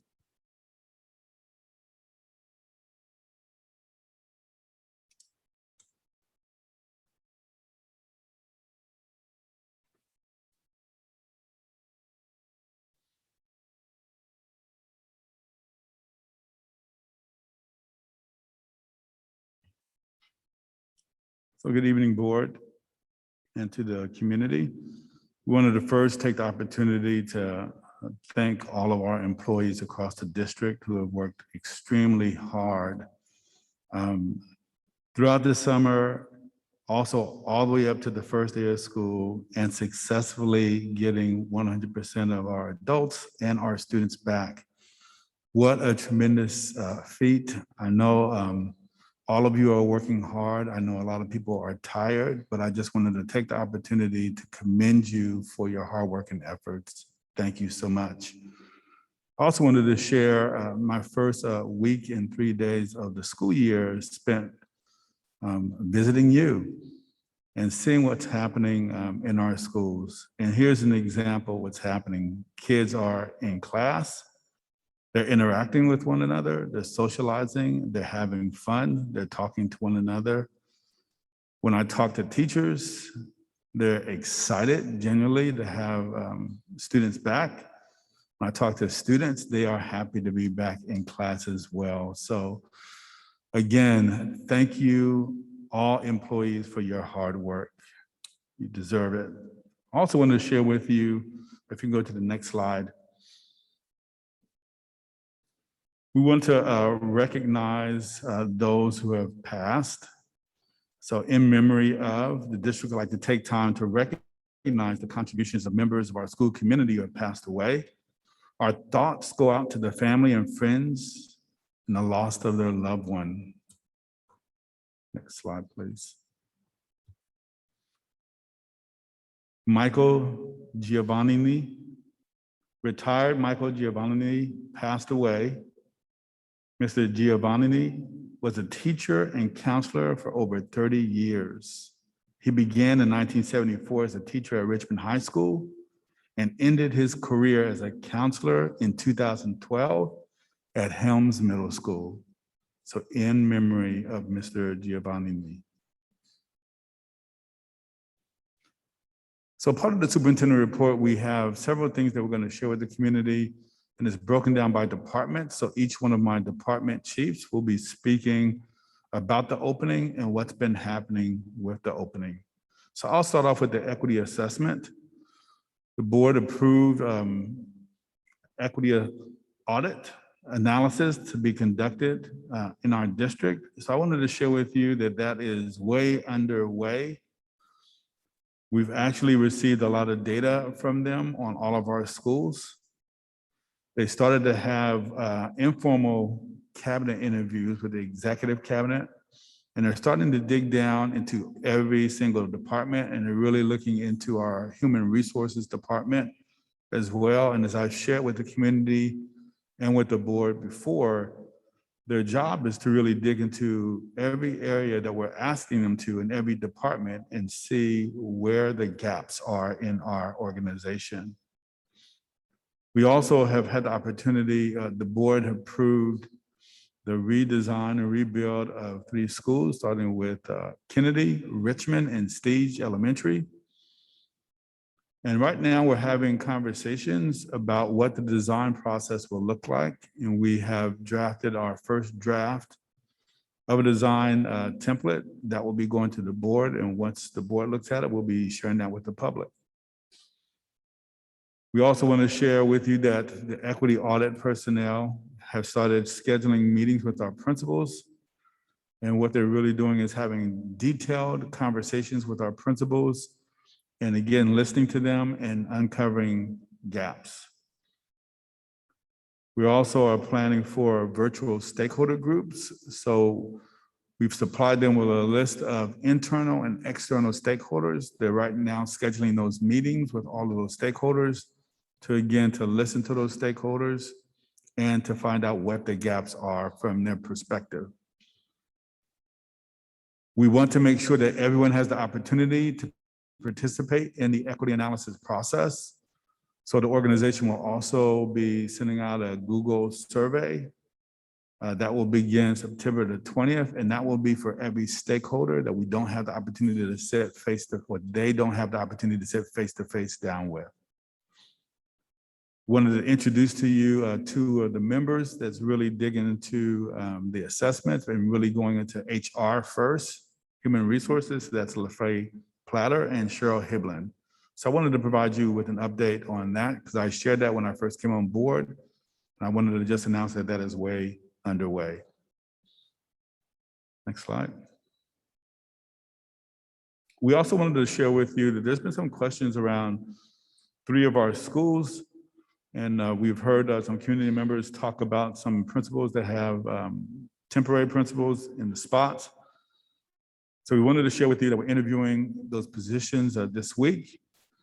That'd be Hercules High School, Stewart, which is K-8, and Terra Hills. And we will be asking the board for a special board meeting and whatever suits their schedule. If it's Friday, August the 27th, we'll check in with them, or Monday, August the 30th. But we'll be bringing recommendations for those 3 principal positions. So they'll be permanent positions. Next slide.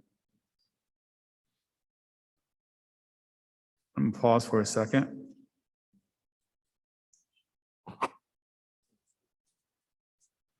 So we're just gonna keep going at services. Go ahead.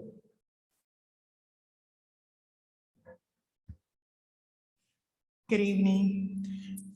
So currently in Virtual Academy, we have 251 students who are enrolled. And as you can see, you can actually look at the bar graph that shows the number of students per grade level. 251 students in grades K through 11 as of Monday, 8/23/21. And then the pie graph also indicates the area that majority of our students are coming from for Virtual Academy. Next slide. Currently in our Virtual Academy, we have 6 teachers, classroom teachers, gen ed teachers. And then we also for K 1st, 2nd, 3rd, 4th, 5th, and 6th, and a 9th through 12th. We also have RSP teachers, two RSP teachers that are not listed on here, but we have 2 RSP teachers as well. Next slide. I just wanted to name some of the highlights from the Virtual Academy. 354 students have been contacted who are general education students Over 100 students who have been contacted or held a meeting with the principal or with our SELPA director and department who have an IEP. Students are officially in Zooms and meeting with students regularly. They are working on building enrichment calendar and spaces.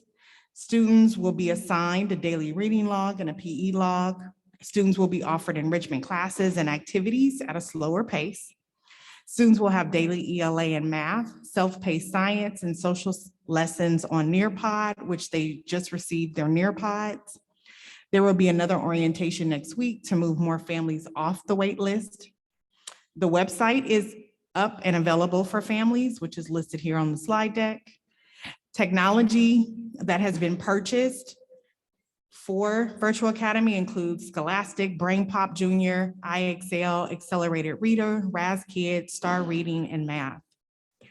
There's also going to be weekly social emotional learning sessions on Fridays with their school psychologists. These sessions are K-5 and 612.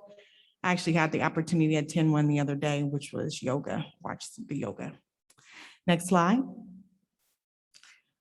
Virtual Academy, the first and second week, we're ending the second week now, but they've been focusing on social emotional learning, getting to know the students and staff, submitting writing samples, doing goal setting, meeting with parents, setting up clever badges, training on Nearpods and other technology. Next slide. What I included here were their virtues writing assignments. So students were asked to discuss what virtues were important to them and they had to submit them to Google Classroom. And so this is some of the work sample that's being submitted by our students who are in our Virtual Academy. Next slide. I do want to address some of the challenges that are coming up with Virtual Academy.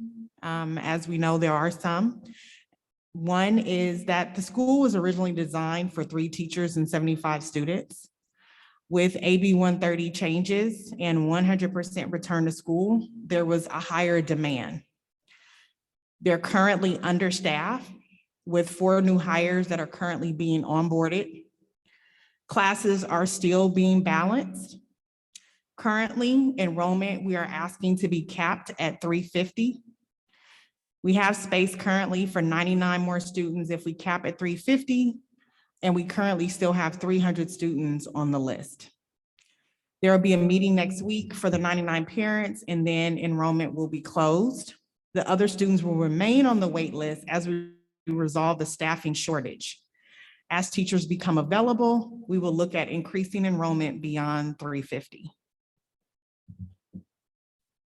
Next slide. This is a sample schedule for Vista Academy. This is the schedule that will be implemented starting next week, where you will be able to see the asynchronous and synchronous instruction, also 20 minutes and 30 and 45 as they go up in grade level for sustained silent reading. Next slide. You also see here that they also have enrichment and physical education as part of the daily schedule. Next slide. That concludes my presentation. Thank you.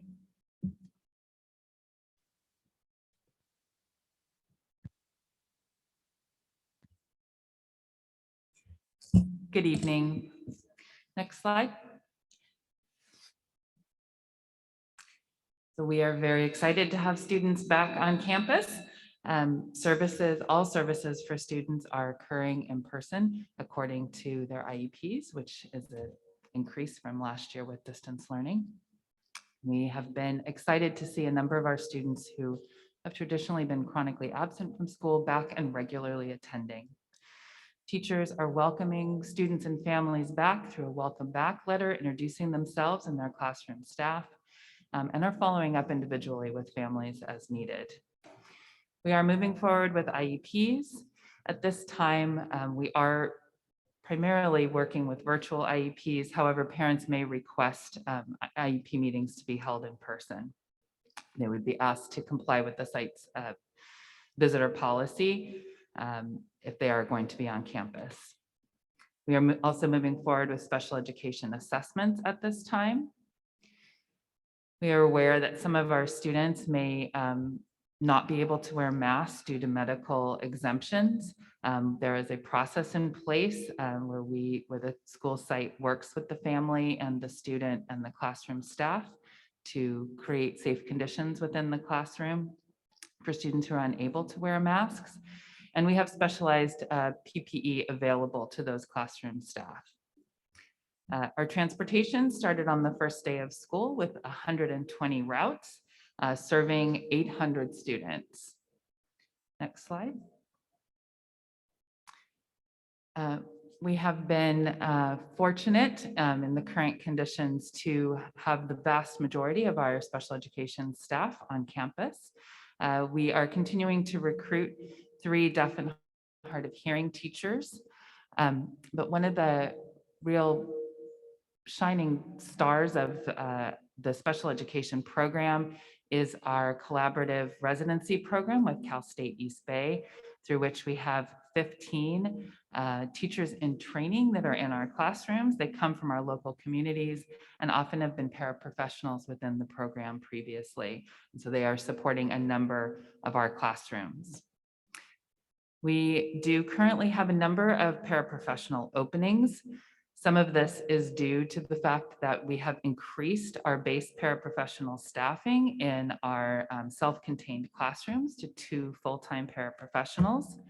And we've extended the length of day for paraprofessionals within our resource program to support with students and teachers.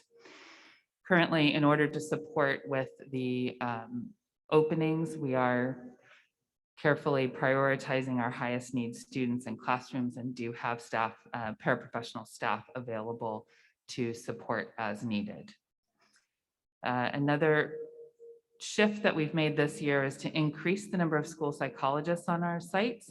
That was in a recognition that we wanted our school psychologists to be available to support with the restorative restart on their campuses with social emotional learning and positive behavior. We were able to do this through increased mental health funding through the state, as well as our comprehensive coordinated early intervening services plan to address significant disproportionality. Next slide. Ms. Martin described independent study for general education and mentioned briefly related to special education. So I want to just take a moment to clarify the options for our few students who are not attending currently in person. So independent study is both home and hospital and independent study are actually IEP placements. And so IEP meetings need to be held with students to determine if their needs can be met through either of those instructional options. Independent study, as Ms. Martin described and outlined in the daily schedule, is suitable for those students who are independent in their learning and are at approximately grade level academically. It is designed to be a full year program, and it is different from the service delivery model for distance learning.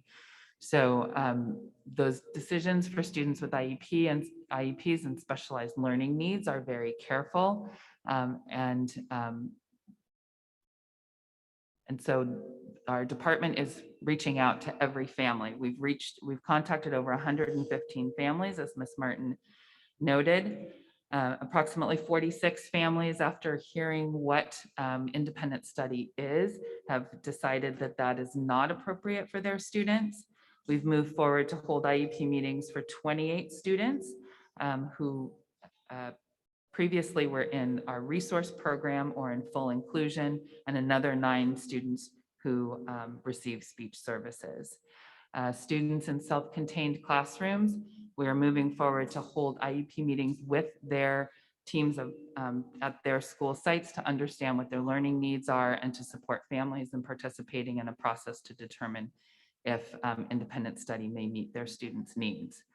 The alternative for some of our students who are more have more medical needs may be home and hospital. That is also an IEP placement that's based on a physician's prescription and a student's health needs. That is a time-limited IEP placement, and it's a different service delivery model from IEPs. Again, our department is contacting families individually to help them understand each of these options and to support them in fully participating in their student's IEP process.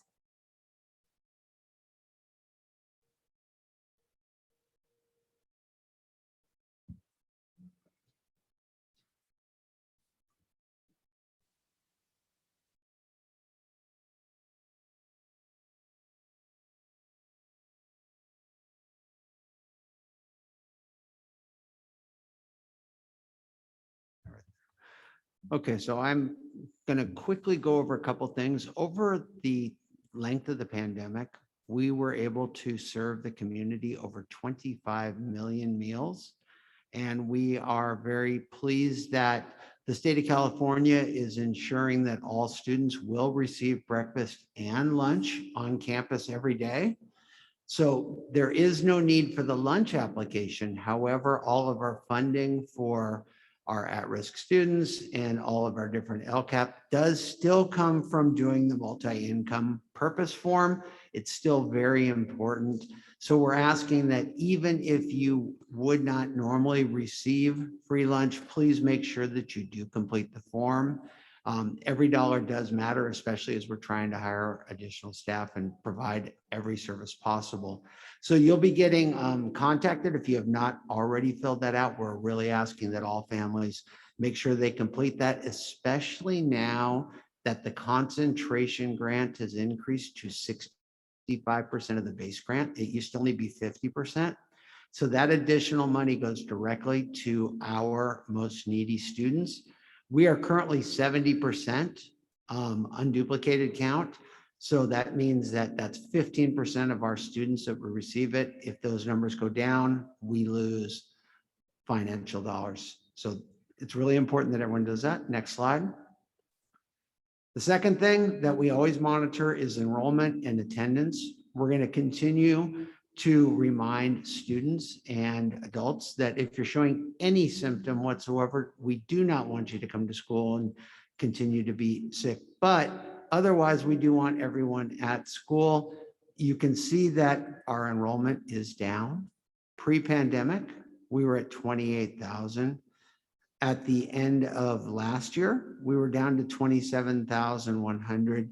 And on the 23rd of this week, our enrollment was only 26,660. Sometimes people think, well, it's not Labor Day yet, but we are asking if you know someone that is supposed to be in school, please remind them to come on down. We're here, we're ready to serve, and we're in person.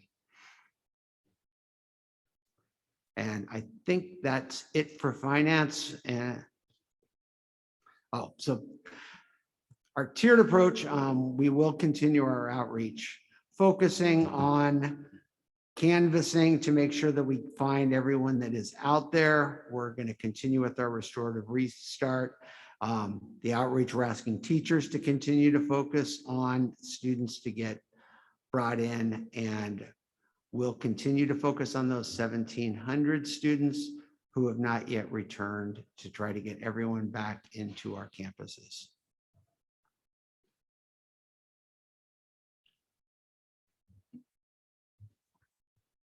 Good evening. So tonight we're going to talk about recruitment and hiring. We continue to recruit and onboard our certificated and classified staff day and night, and I mean that literally. Our staff has been working tirelessly to continue to recruit and fill the vacancies. So a few numbers.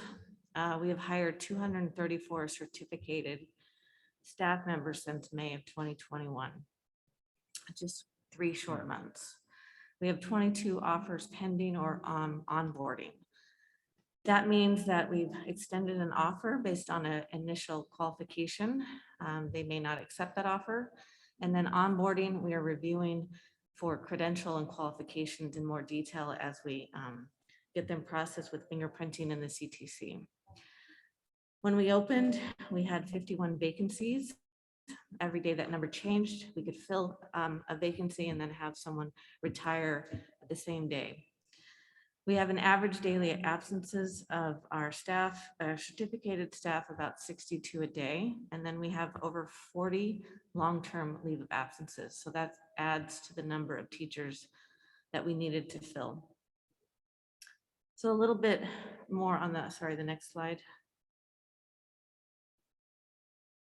So I really want to talk about how we're short-term and long-term covering and dealing with these vacancies and absences and long-term strategies.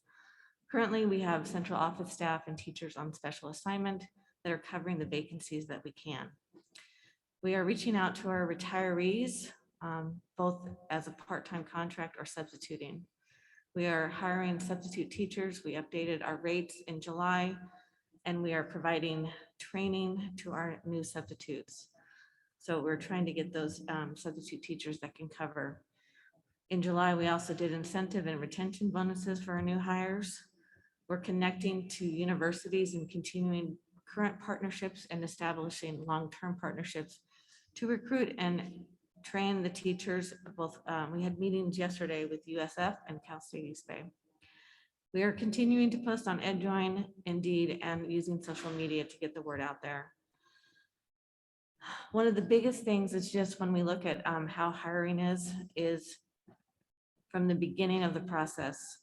When we start to hire external candidates in May and June, we're already too late. There is a national teacher shortage as well as a teacher shortage in California. We have to be able to offer and make and hire externally in February and March. And so that means we have to relook at our entire process to start from start to finish, to make sure that we can offer our candidates in February and March. We cannot wait until May. So some of the things that we're doing to do that is we are looking at our enrollment and our FTE. That is what determines how many teachers we need to hire. We are starting and have been working this year to make sure that we have that data at our fingertips and sooner.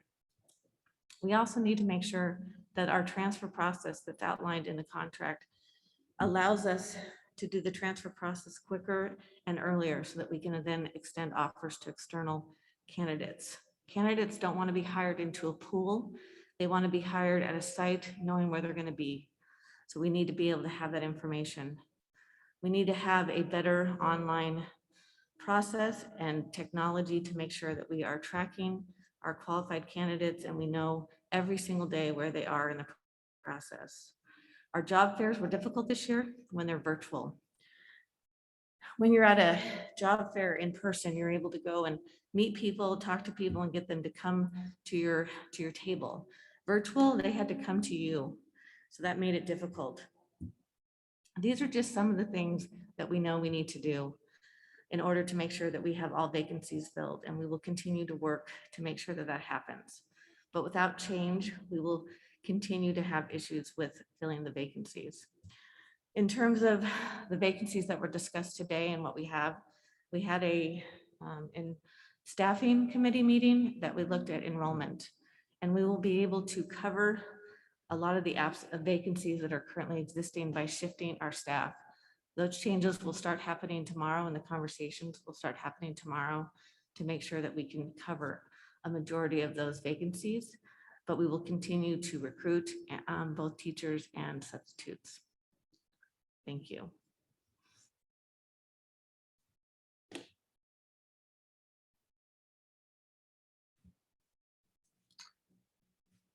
Good evening. For facilities, see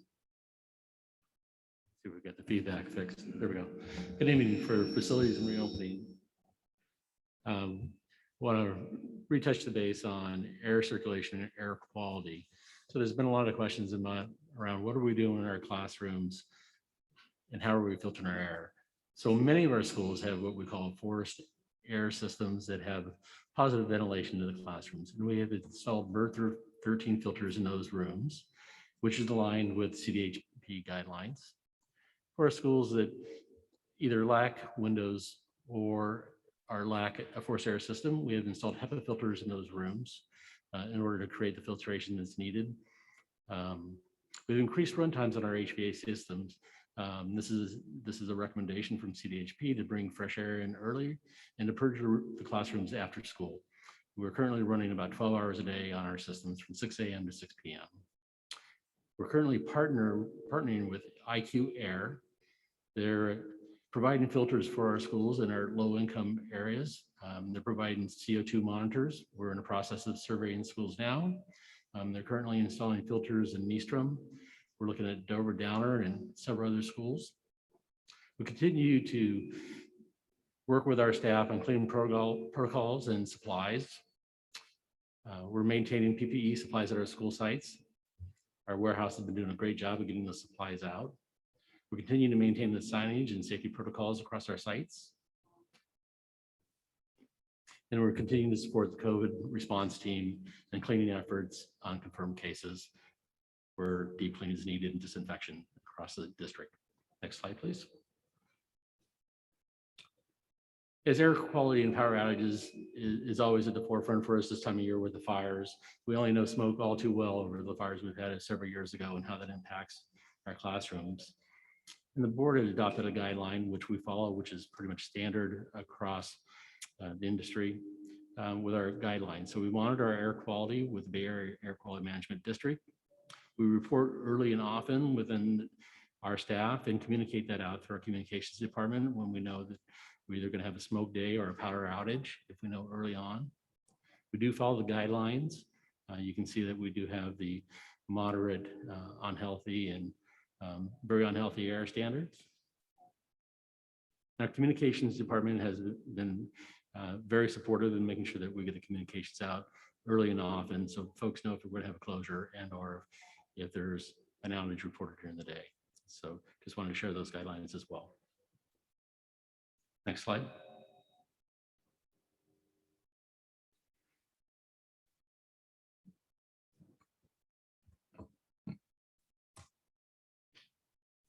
Good evening, everyone. Today or this evening, I'm going to talk about our COVID response. And I'm going to talk about two main concerns that we've heard and we've talked about over the last week and a half. And that's our testing procedures and our contact tracing procedure. What we're going to do is talk about our testing procedure and what we actually do, and then we'll talk about our contact tracing procedures in more detail. What I want to talk about is what we do in terms of self-testing, administrative testing, our response and symptomatic testing. And then I'm going to introduce Predison, who is the laboratory that actually does the administered testing for us. With self-testing, at the beginning of the year, we gave each site an allotment of PCR and antigen testing that they could use at any time for testing for symptomatic students or staff. We also looked at what we could do to maximize our testing and make it unique to our district. And so talking with Predison, who was a company that we used in the spring, we decided that we wanted to cater it to what works for our district. They were a company that we had worked with, and also they were a local company that if anything went wrong, we could get to them immediately. So with our administered testing, we decided on a weekly schedule, and that weekly schedule consists of clusters of schools that are tested during that week. So with the schedule, it's Monday through Friday, and it's approximately 12 to 13 schools per day in that week. And Predison goes out with their staff and they administer the test to each site. We also have response and symptomatic testing. We have something that is very unique. I don't believe any other district does this, but we have a rapid response team to our symptomatic and response testing. That response team is housed within our district. That response team, if needed, can respond to any of our sites within a half an hour, and they will administer the test on that site.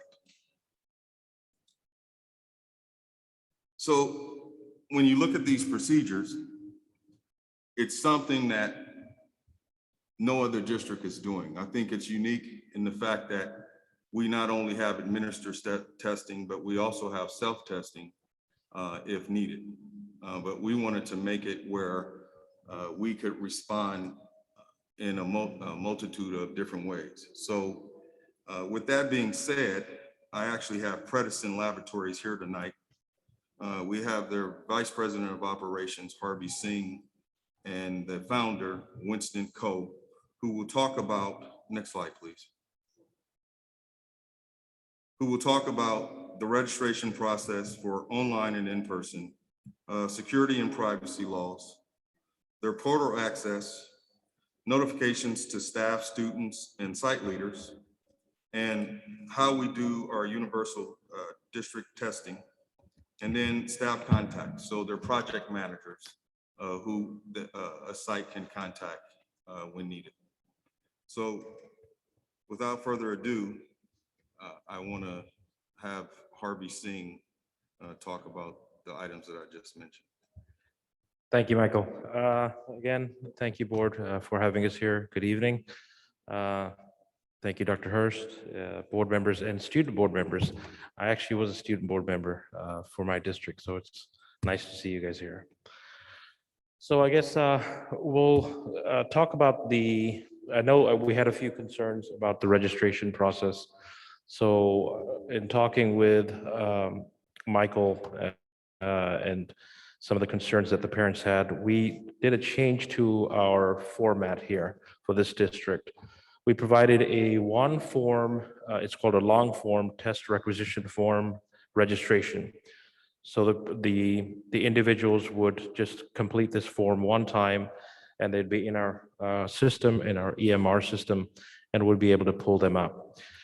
They can also do the same registration online. So it'd be the same questions, and they would register online, and that would also be a one-time process. So, but when our testers go out, they'll pull them up through the record. Currently, we're working with a district to get a roster which would include student IDs and staff ID. That would make it a lot easier for us to pull the patient and or the student or staff member and begin our testing. As for the security and privacy laws, our Predison is a CLIA/NCAP certified and accredited lab. We have the strictest guidelines and protocols in place for that. All our software and our data is protected on and our compliance is in order. We also have a online portal which is provided, the access is provided on a district level, and who the district would let us know that needs to have access, they will be provided that access. Notifications, obviously the individual that's been tested will be notified about if they're positive or negative. The school district will be notified on a positive, if there is a positive case, the COVID coordinators that we work with at the district. And as for the universal district testing, currently we're doing 11 to 12 schools daily, Monday through Friday. And we actually provide our testers to go out. And as Michael has mentioned, we do have a rapid response team. No other company at this present time is providing that. That was something that Michael actually wanted us to make sure that we are able to do. And we are currently housed, our testing hub is at the Kennedy High School. And so we're able to respond to some of the schools and do a real-time response within 30 minutes. As for our contacts, that the schools we have assigned our project, sorry, he's right here. We have another Michael from Predison. He is one of our project managers, and we also have another project manager named Vu that isn't with us right now. But this is pretty much our procedures, and if there's anything else that you'd like me to add.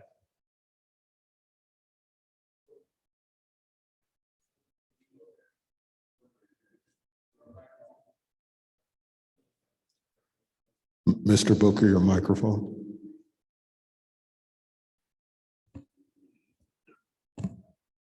Thank you. Is that better? So some of the issues that were brought up was their portal access. And we have since rectified that. They talked about it a little bit. They have a new system that will make it easier for people to register online and get access to their test results a lot faster. The notification process with regard to how staff is going to be notified, they will contact me. I will make sure that the proper notifications are made to the staff, students, and site leaders. And then we have a universal testing process that every site is tested the same way. We are trying to increase our capacity. I know that Predison didn't talk about that, but we are increasing our capacity with regard to testing more people. They have increased their staff, and we are going to incorporate self-testing in that process as well, so we can get as many people tested on those sites. But ultimately, we're going to look at other alternatives. We are in contact with county and seeing what alternatives they have in terms of getting more people tested. But like I said, Predison is increasing their staff so they can get us close to 100% with regard to capacity for testing. So with that, is there anything else that you wanted to say? I know that Winston.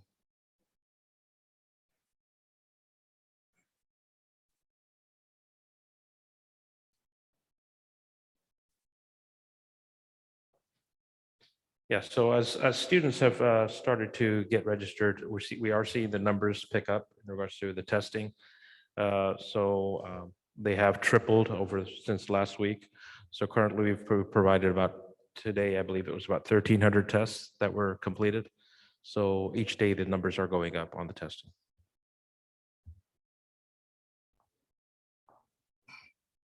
With that, the next major concern that we had and that we heard was our contact tracing process.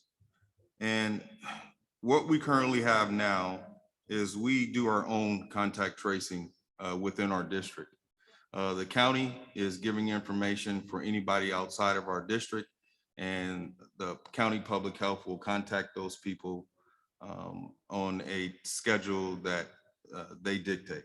So with our contact tracing, we try to contact people, especially positive cases, in a timely manner. Usually that's anywhere from 24 to 48 hours, depending on the number of tests and depending on the availability of the nurses that are doing this testing. So currently what we use is we use our district nurses when they are available for this testing.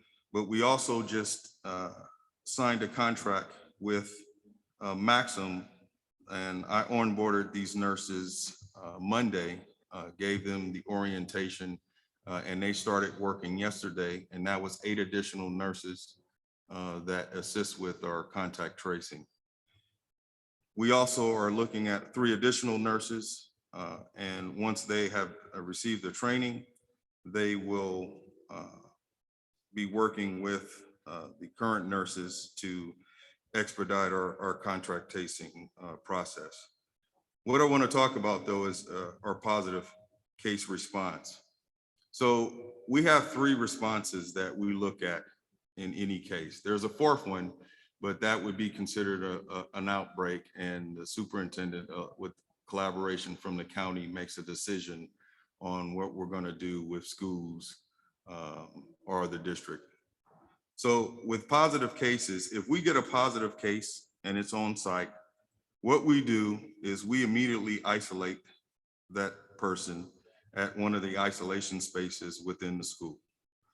The principal then contacts the COVID response team, which is an 8-member team, and notifies us of that positive case. We also look at the people, our staff and students that were in that classroom that were considered to be close contact. If they fit the threshold of the close contact, they would then be isolated also, and ultimately, depending on, for adults, if they were vaccinated, and students, if they would be quarantined moving forward. The positive case would be quarantined for the 10-day period. As far as adults go, if they're vaccinated and non-symptomatic, they would be allowed to continue in that classroom. And so with symptomatic exposure responses is pretty much what I talked about. If there is an exposure in the classroom, we want to make sure that we get as much information as possible. So the principal has a responsibility to send this information to an email address that we use internally. They fill out a Google form that has all the pertinent information on there. That information is then populated into our dashboard, or our spreadsheet that the contact tracing team uses. It's important for the principal to get the information in terms of seating chart, who was in close contact, et cetera, because that expedites our process with regard to finding out what a close contact is considered or who was actually exposed. So our contact tracing team, once they get that information, they then start their contact tracing investigation. This investigation is very thorough, meaning that they contact not only the site leader, but they also contact the positive person, and they contact anybody that may have been exposed or considered in close contact. Once that investigation is complete, they send the site leader a recommendation, whether it be cleaning, quarantine, and possible resources to use, and as well as making sure that they contact their health provider.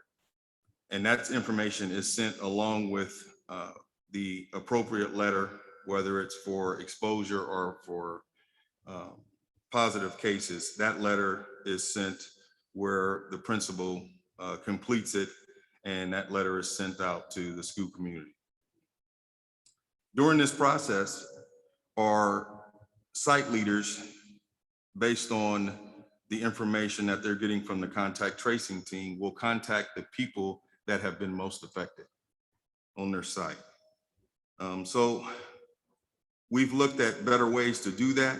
We're making some adjustments in terms of getting information out in a timely manner. So hopefully moving forward, that will come into play. So with symptomatic testing, so when somebody is symptomatic, we give them the option of testing at our site or going to their healthcare provider.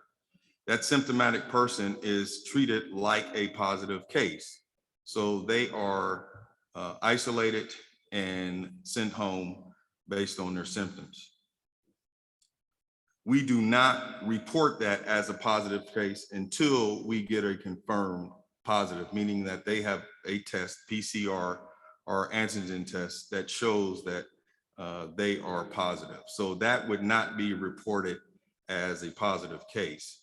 In a lot of our situations, we have had symptomatic cases where people perceive them as being positive cases, and that's not the case. We have to have confirmed information before we list that on our dashboard or send that out to the community. And then our reporting procedure is that once the investigation is done, like I said, the site leader will get a letter and they will have to contact the people that were most affected and their school community. The contact tracing team has the responsibility of contacting the county health for reporting purposes. And that's a mandate that you have to report all positive cases. And then we want to look at what isolation and quarantine actually means. So isolation for our purposes is when we isolate those people from the school community. Quarantine is when they are sent home and they are away from the school. And that's for a period of, depending on whether it's a modified quarantine or a complete quarantine, 7 to 10 days. So next slide, please. So when you look at our reporting procedures, I mentioned this before, but this is what the principals would get as a response on our email address.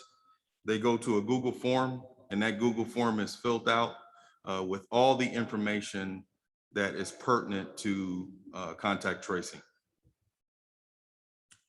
Next slide. So, and I mentioned this before, we look at 3 scenarios. One being person present with symptoms. Scenario 2, person reports exposure outside of the district. And scenario 3, person reports testing positive. And we take the appropriate steps based on each scenario to make sure that we are protecting the person that is affected and the school community. And so each site leader has this protocol. And if they have some questions or concerns, they can contact our COVID response team and we can assist them with moving through the process. Next slide, please. So this is a slide from the CDPH by way of the county health. And this is a flow chart for close contacts in K-12 schools. So they listed as K-12 close contacts and that are fully vaccinated and close contacts that are not fully vaccinated, and the steps that they need to take to get to a conclusion in terms of contact tracing. So this information is also given to the site leaders, and if they have some questions or concern, they can contact us to get some clarification. The next slide is our dashboard, and Tracy Logan is going to talk about our dashboard and how we put the information on that dashboard. Thanks, Mr. Booker.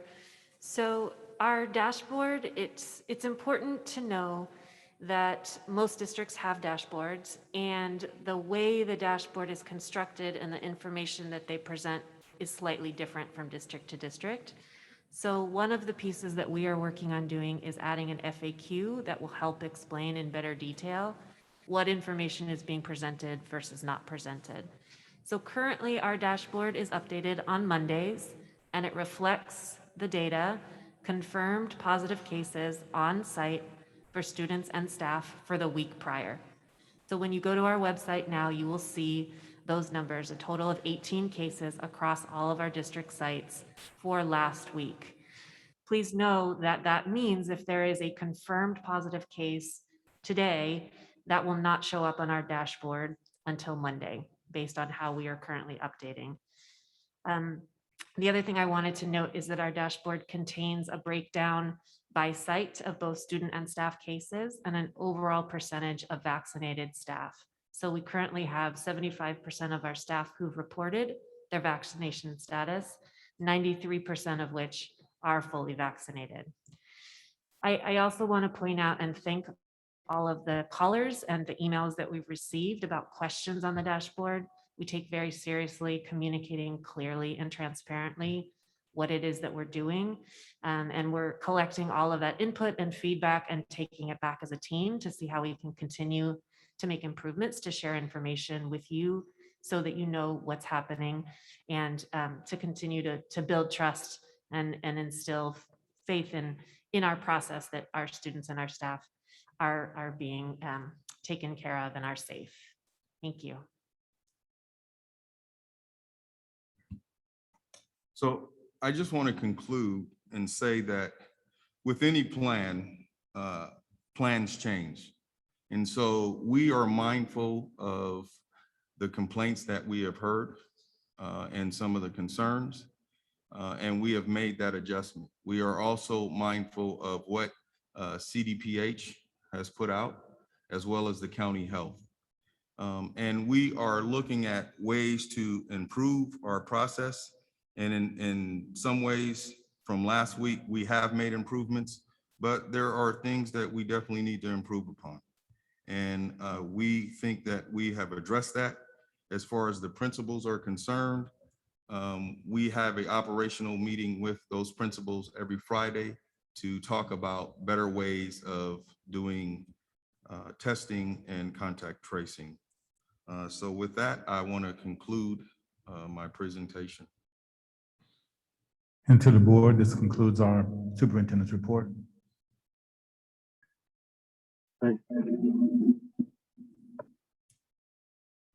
Old habits die hard. I hit the computer instead of the microphone, which was an old habit at one time. So board, we are now going to go to questions. I want to remind the audience that we have been doing things a little differently. We have been meeting with the staff prior to the meetings. So all of the trustees have been very thorough about trying to get questions answered, and they have been getting questions answered. So if you don't hear as many questions as you have in the past, it's not because folks are not working. They really are doing their due diligence, not just on camera, but also off camera as well. So I just wanted to put that out there for you all. So we're going to start with questions. I'm asking board members to ask 4 questions. And Mr. Gonzalez-Hoy is first. Thank you, President Phillips. I do have more than 4 questions because we did not see this report before tonight. I have 9 questions. Most likely some of them will be asked by some of my colleagues, but I do have more than 4. So if it's okay with the group, because we had not seen the report, and I did send my questions to staff ahead of time, but I have not gotten responses. So I would like to request to be able to ask them. We can do 4 and then maybe another one. Let's do this. Let's at least start with 4. Okay, and see what other people ask. Okay. That sounds great. Thank you. Go ahead.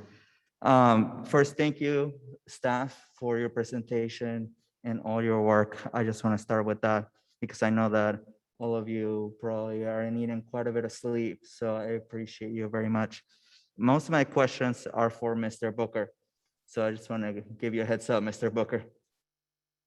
My first question, what is the quarantine protocol for students and staff after a classroom positive case if they were within 6 feet for longer than 15 minutes? So the process is, so for staff, if they're fully vaccinated and they show no symptoms, they can return to class. If it is a student that is vaccinated and shows no symptoms, they can do a modified quarantine. And that modified quarantine has some details that you have to test twice in a week. You can't show symptoms, and you can't be involved in extracurricular activities within that school. So basically you're going to class and then you're going home. So if you're symptomatic, you would be staying home for the full 10 days. And we also recommend that you contact the healthcare provider to get follow-up with regard to whether you're, positive or been exposed. Thank you very much. My second question, after hearing about the new updates that we're doing on testing and the added staff, do you feel like we have enough support to actually provide enough people to continue testing in all of our schools in the way that we're doing it? So I think that based on what Predison, the information that they have given me, their current capacity with their additional staffing, I believe they've increased their staffing by 16 more testers, and I want to make sure that's correct. But based on how we are testing in clusters, I think that, and incorporating the self-testing as well, I think that we will improve dramatically in response to our testing. So I do think that right now we have the capacity, but we are looking at other avenues. We have been in contact with the county. We are looking at other CBOs or groups that can assist in this process. So we are looking at other avenues, and we have taken your questions and your concerns, and we have really listened to those. We have listened to the principals and what they have expressed to us, and we are taking that into account in how we move forward with our testing. But to answer your question, I think at this current time, I feel comfortable with moving forward as we are. Thank you very much. That's great to hear. My next question, if a student is symptomatic and leave, do they have to have a negative test to come back to campus? No. No. No, they just fulfill the quarantine and they can come back to school. Okay, thank you. As long as they don't show those symptoms after the quarantine period. Okay, thank you for clarifying. My last question for this round. What can we as the board do to support and to further support contact tracing and testing? I think this board has done an incredible job in terms of supporting us. You have given us some questions that are thoughtful, and you have listened to your community in terms of what they want to see in terms of contact tracing and our testing protocols. So I think that, and you've allotted us an amount of money that if we needed to use, we would have that available to us. So I think that you guys have done a tremendous job in terms of supporting us. If that changes, I'm sure that we'll let you know. Thank you, and please do.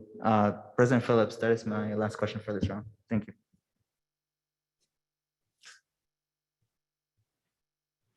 Okay, I guess I'm up next. Yes, ma'am. Okay, I also want to thank you, and I want to get you out of here at 10:30 as well. I don't know if I can stick to 4, but I've got a running spreadsheet and I know it's being read, so we'll work on that.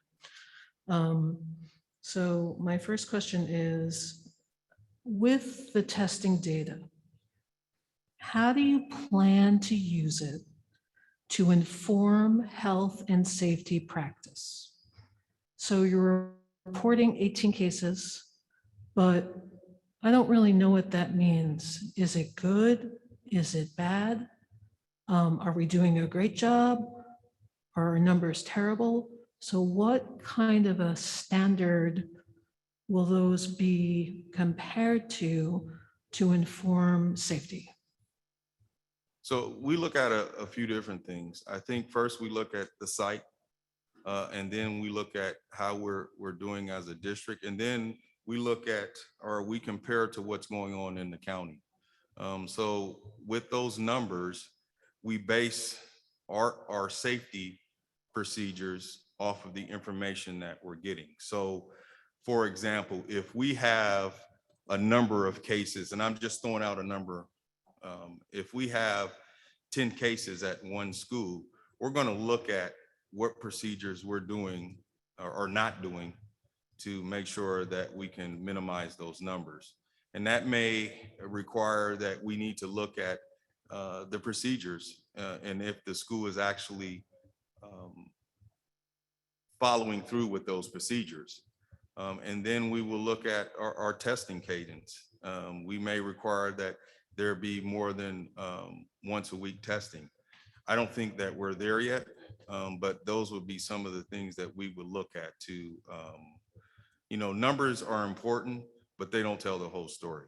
So I want to make sure that we are looking at it from a lens of site-based, district-based, and then what's going on within our county. Okay, thank you. The next question is about Predicin. And on March 26th, the board approved 5 contracts. Predicin said that they could test between 10,000 and 20,000 a day. So is Predicin adhering to the contract that the board approved? I think in totality, they are. There were some issues with capacity. I think that in terms of their numbers and what the numbers that we were getting, there may have been some underestimation of, the number of people that we were testing, but they have since rectified that. The proof is in the pudding though. And I've told them this, I'm in daily contact with them. Dr. Hurst and I have had a number of meetings with Predicin. So they fully understand that if this is beyond their capacity, to let us know. And then we can make the necessary adjustments. So I am saying that in totality, they are fulfilling the contract. Our biggest thing is that we need to get people tested. So one thing you look at with testing, I mean, we don't test vaccinated people. The numbers that you have in the district, so if you use a number of 25,000 people, that may not be a true number, because there are a number of people, whether it's the staff or students that are vaccinated. We do test vaccinated students, but we don't test vaccinated staff. So that number may not be a true indicator.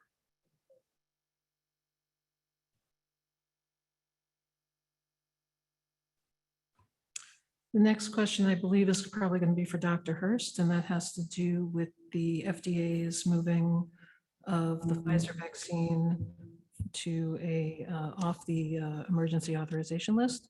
What might this mean for school districts in terms of vaccine mandates? Yes, I have.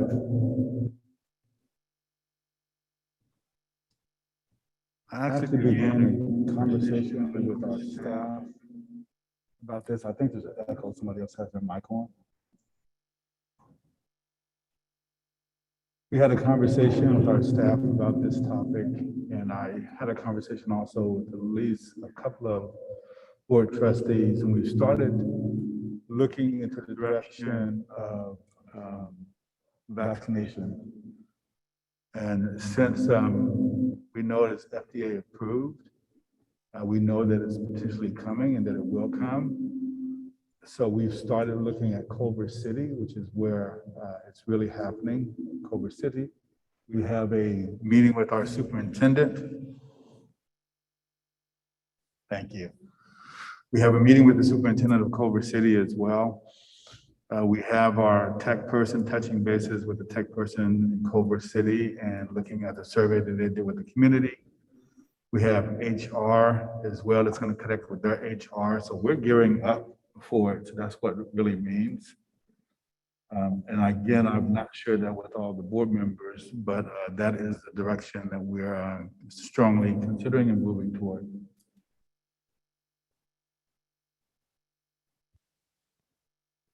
Okay, thank you. The final question is for Dr. Wold.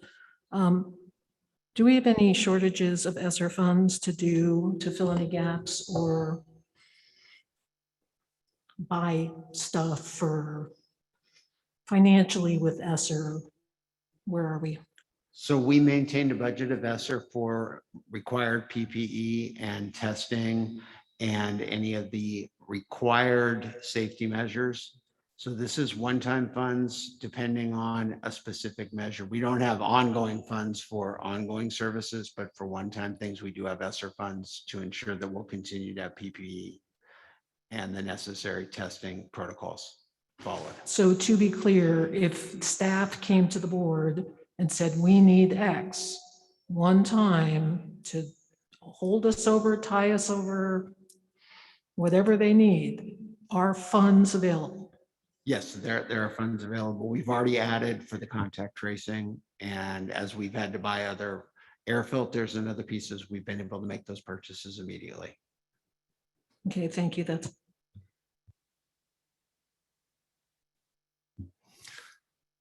Mr. Christian, do you have any questions? You skipped me, Trustee Phillips. Pardon me, on Sorry, I Zoom. was looking at Mr. Christian. Trustee Smith Folds, please accept my apology. Do you have any questions? I do, and like Trustee Gonzalez Hoy, I have more than 4, so this would be my first round. And are we She providing? needs to be unmuted if she's not. Sorry, you can't hear me. Can you hear me now? Yes. Okay, thank you. Like Trustee Gonzalez Hoy, I have more than 4 questions. So the 4 for my first round.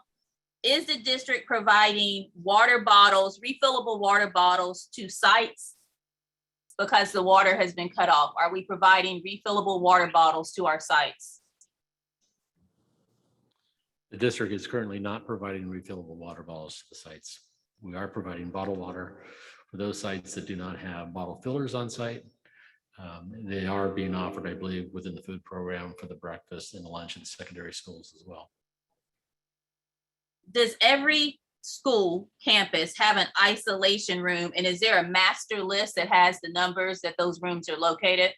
Like H205 is an isolation room for high school? So to my knowledge, every school has an isolation space. That space is based on the school, and we are currently in the process of receiving all that information. So if you ask me this next week, I will be able to give you where all those isolation spaces are. Thank you. Have all classes been balanced?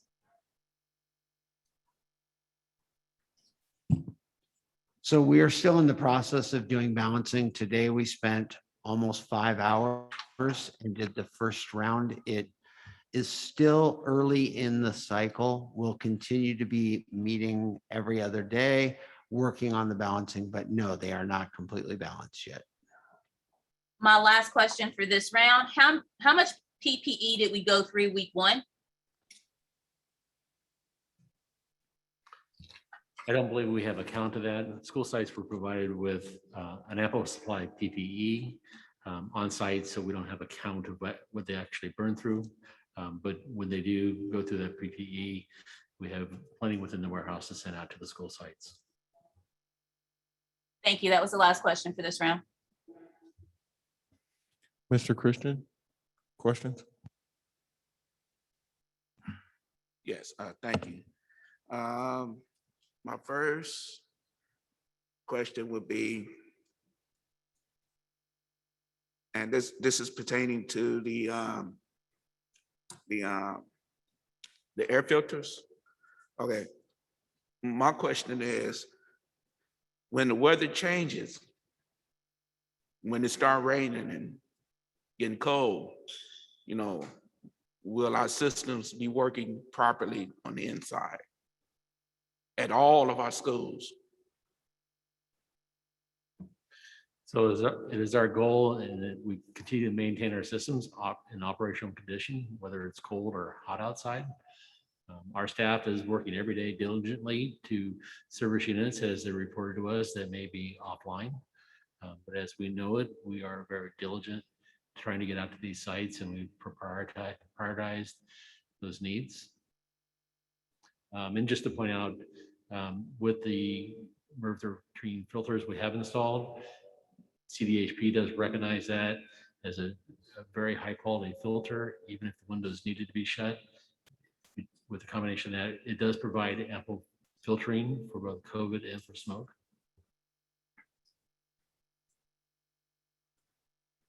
Okay.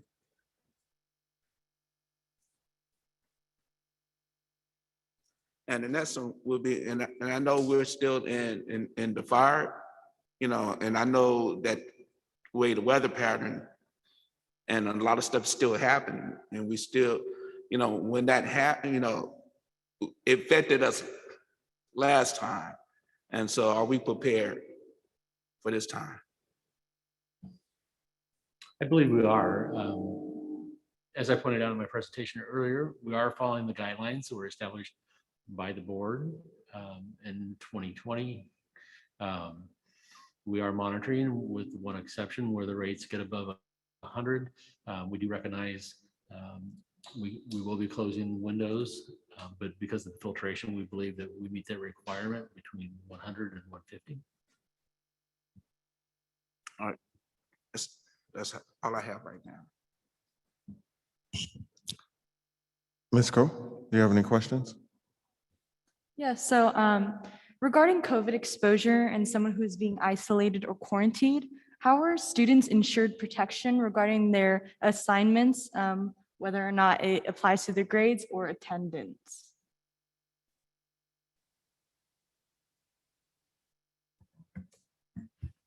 So students who have to quarantine are provided the opportunity to have independent work packets. We are moving as well to make sure that we have all clever badges set up for students so they can actually do work remotely as well. And as for the students who choose to stay home due to their concern of possibly having COVID symptoms, if they do turn out to be negative for their COVID test results, would they still have to complete those packets, or would they just follow up with the assignments assigned at school? So if a student tests negative, they are immediately able to go right back to class. So if they had any packet work, they would need to turn that work in for the time that they were out to receive credit. But as soon as they test negative, they are able to return directly back to the classroom. And lastly, my question is, Mr. Booker said that we do not test vaccinated students, but what has been the approval process to confirm that students have been vaccinated? Just because when I went to school, no one asked me if I've been vaccinated, nor did they ask me for proof of vaccination. So we don't test vaccinated staff. So we try to test all students, whether vaccinated or not, but we don't test for vaccinated staff. Okay, thank you. Ms. Coe, I'm asking board members to ask for, do you have a fourth question? Not really, no, not at this time. Thank you. Okay. Mr. Trujillo. Yes. In Mr. Booker's presentation, I noticed something about keeping track of students or staff who are showing symptoms throughout the day. Who would be responsible for tracking those people? So if you're talking about somebody that's symptomatic, they would be placed in isolation. They wouldn't be able to stay on the campus throughout the day because we treat it as a positive case. And so we have given our staff and administrators indicators on what symptoms look like. So if they notice that, they should put that person in isolation and then contact their parents so they can go home. Thank you. And my second question is, how do we prevent students from feeling isolated or unwelcomed when they do come back from their quarantine by other students? I know that might be an issue with other students with bullying or maybe not interacting with that student even after their quarantine. So how would we prevent that from happening? So as far as information, all information that we obtain from staff or students is confidential. So no one should know if a person was positive or, tested or vaccinated, that information is all confidential. So if that is the case, we have a crisis response person on our COVID response team, and we would employ them to whatever site is having those issues.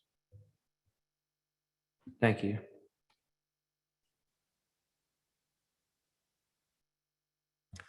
Okay, at the beginning of this, Mr. Gonzalez-Hoy said that he had 9 questions. I want to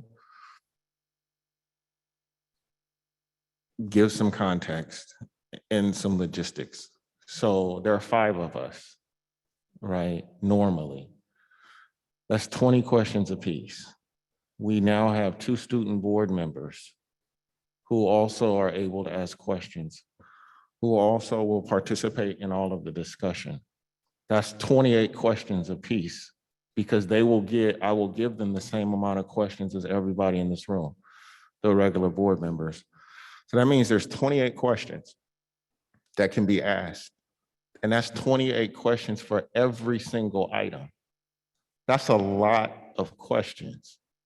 And I'm not saying that this particular item is not important, but let's pretend, because it has to be equitable. So let's pretend that we said 9 questions. You could ask 9 questions. 9 questions for 7 people is 63 questions for one item.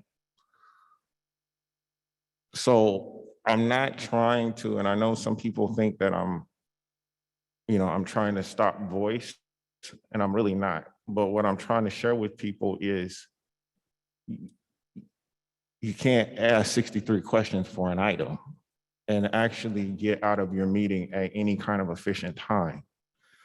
So I don't know what board members are going to do, but my request of board members, because what we have just done is allotted time for 28 questions on this one thing. My request for board members is that you limit your questions to 4.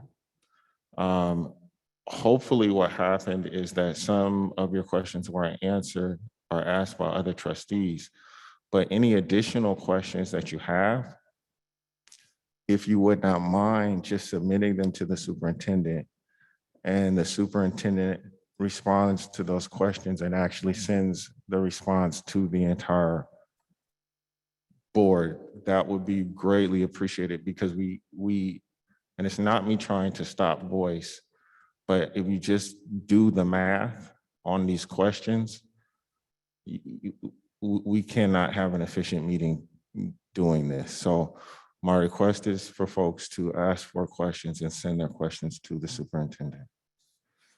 Mr. Gonzalez-Hoy, the floor is yours. Thank you, President Phillips. And I appreciate your perspective, your perspective, because I know you want us to get out on time and people have to work, everybody has to work tomorrow and take care of our schools. I personally don't have questions on any other items tonight because those were answered in our 213. For this specific item, I'm not just asking questions that I have, but questions that I have consistently gotten from the community, because there has been a lack of communication from sites. So a lot of people are watching tonight, including principals, to get that information, which is why I was making that request, because I think this item is very, in its way, in the last 2 meetings, rare because of the conditions that we're in. So I'm willing to commit the rest of the night not asking questions on other items so that we can get these questions answered. And we can move forward tomorrow with these questions already at the sites. So I would want to continue tonight on this item, asking questions on this. Like I said, I have 5 more questions and that's it. It's not like last time that I had 20 questions. I have 5 more, and I'm not sure of my colleagues. I don't know if anyone else has this many questions, but I don't think that everybody's gonna ask 5 questions. So I'm gonna say this and then I'll stop. One of the things that we do is we tend to think about ourselves, like I have 5 questions, but if you have 5 questions and that finishes your number, the next person might have 12 questions. And then and then they finish their number. And so it grows exponentially. But the other thing too is if these questions are actually not your questions and they're the community questions, then I think an even better response definitely is to send the questions to the superintendent and have him blast the questions out to the entire community. Because if they're coming from the sites, I mean, we have 158 people watching on Zoom. And I know we think that, not you, but, we think that, we're Oscar Academy Award, a show, but there's not all these people that are really watching this. But if there's a number of questions that are coming from the sites, we should give those questions to the superintendent and then let him send the answers out to the sites if that's really for them. But that said, I'm going to stop. I mean, I've asked, what I would like you to do. And, I've asked. Well, thank you. Thank you for asking. I will, for tonight, continue with my questions. My next question, Mr. Booker. Is testing free for all employees and students? And can you please explain a little bit deeper of why we're requesting insurance for students and staff? Maybe this is a question for President, excuse me. But I'm not sure if you could answer that. And would there be any out-of-pocket costs to students and or staff? So I can answer that, but President can give you a little bit more detail since they are a part of the process. But basically there is no cost to anybody that's getting tested.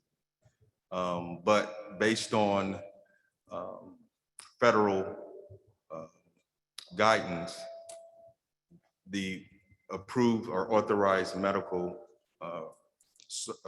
tester is authorized to get reimbursed from the insurance. So although it is no cost to anybody that's being tested, it's not a free process. Yeah, so I can go ahead and add that. Due to the public health emergencies, the insurances are required to cover the expenses that are incurred by a laboratory and the personnel that we have. Currently, we have 68 individuals, medical assistants that come out and provide the testing. So these costs are covered by the insurance. There's no share of cost. We do not bill the individuals. There's no other bills that are sent out to anyone that's being tested. And also for the uninsured, we are able to bill the HRSA and the CARES Act. So the uninsured will go to the federal government, and the insured individuals, obviously their insurance will be billed. And we do have a medical director for our laboratory, and so they are covered under that. Thank you. Thank you very much. Thank you for being here. No problem. Thank you. My next question is for Dr. Hurst or Ms. Martin, whoever would like to jump in. What happens on our sites if a principal is absent? It sounds like a lot is put onto the site leaders. So what happens if a principal is not at the school? So I can jump in on this. So we actually have all of our coordinators, our directors, and our associate superintendents and even superintendent. I actually sent out a message that everyone is on notice that if a site is missing a principal, then we send someone from the central office. That includes myself. We also have even shared that with teachers. So if teachers are absent, what we have shared is principals contact Larisha Martin. We talk about it. Anyone who has a credentialed person, including out of the business office, including out of the tech office, if you're credentialed, you're liable to be in the classroom or leading the school for a day or a couple of days. Thank you. My next question is, if a class has more than 3 cases and it has to shut down the class and go into quarantine, do students go into independent study for 10 days? Or do all students get a packet?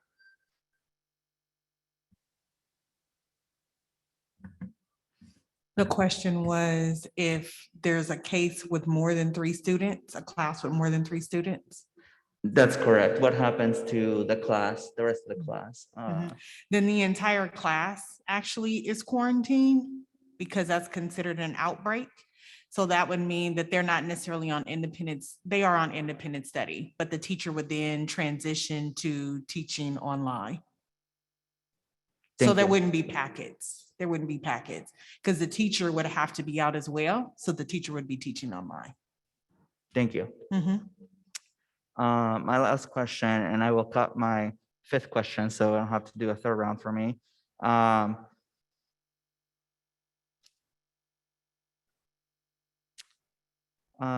Dr. Hurst, this question's for you. We've been getting a lot of complaints about communication issues. You and I have talked about this quite often. Can you please share what has led to this and also share how we are improving on the communication? Absolutely. I've shared this with a number of board members as well, that we actually don't have a communications director, but we have still some awesome personnel who's still here. We still have Rochelle, we still have Samantha, and they're taking on the load. Bobby's last day was last Friday. So unfortunately, we do have that gap. So whenever we're down and you think about a district of our size and you think about in-person learning, and you think about the staffing issues and some of the other issues that's happening, smoke days, air quality index, a number of issues happening, which means that a lot of communication should be happening, including COVID response. Whenever you don't have a director of communications, you see that gap. But we are working hard, like everyone has shared, to close those gaps across our district, from teachers to support staff to administrators. Everybody's trying to just jump in and do the job. We are interviewing for a director of communications as we speak. We've had several candidates. We hope to present a candidate to the board. Like I said, the special board meeting for those principals, we're hoping either this Friday or by Monday to have that person in place. But in the meantime, we all have just been trying to step in and close the gaps. But again, I will just say I have appreciated patience, and I do know that there's some frustration around that as well. Thank you, Dr. Hurst. I will email the rest of my questions to you. That is my last question. Yeah, I could sit here all night, but I really just have one. Trustee And- Reckler, just out of fairness, I'm going to say this. I am asking board members to limit their questions to 4, but I only have one. you govern yourself. I only have one. I really appreciate that it's 1. I'm asking folks to limit it to 4, but I know it just happened, and that's what I'm saying. You make the decision for yourself, but I would hope that people do 4. Okay, so I think this is for Dr. Wold, and that is, can you describe what's happening with staffing around the free breakfast and lunch?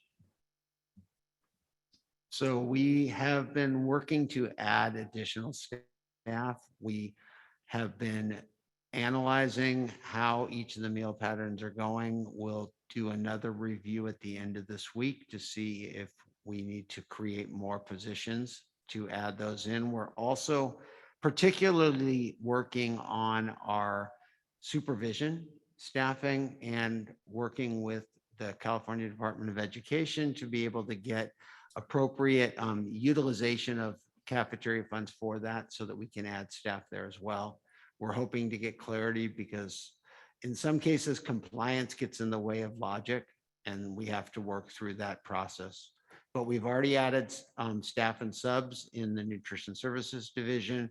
We've allowed for time carding to get additional support for supervision as well to accommodate the meal periods. That's it, thank you. Thank you. So- Trustee Smith Folds, I am asking that trustees limit their questions to 4. You've asked 4, but So how many So how many people are able to go into one isolation room at a time? Am I muted? You can hear me now? Do I need to repeat the question? Yes? No?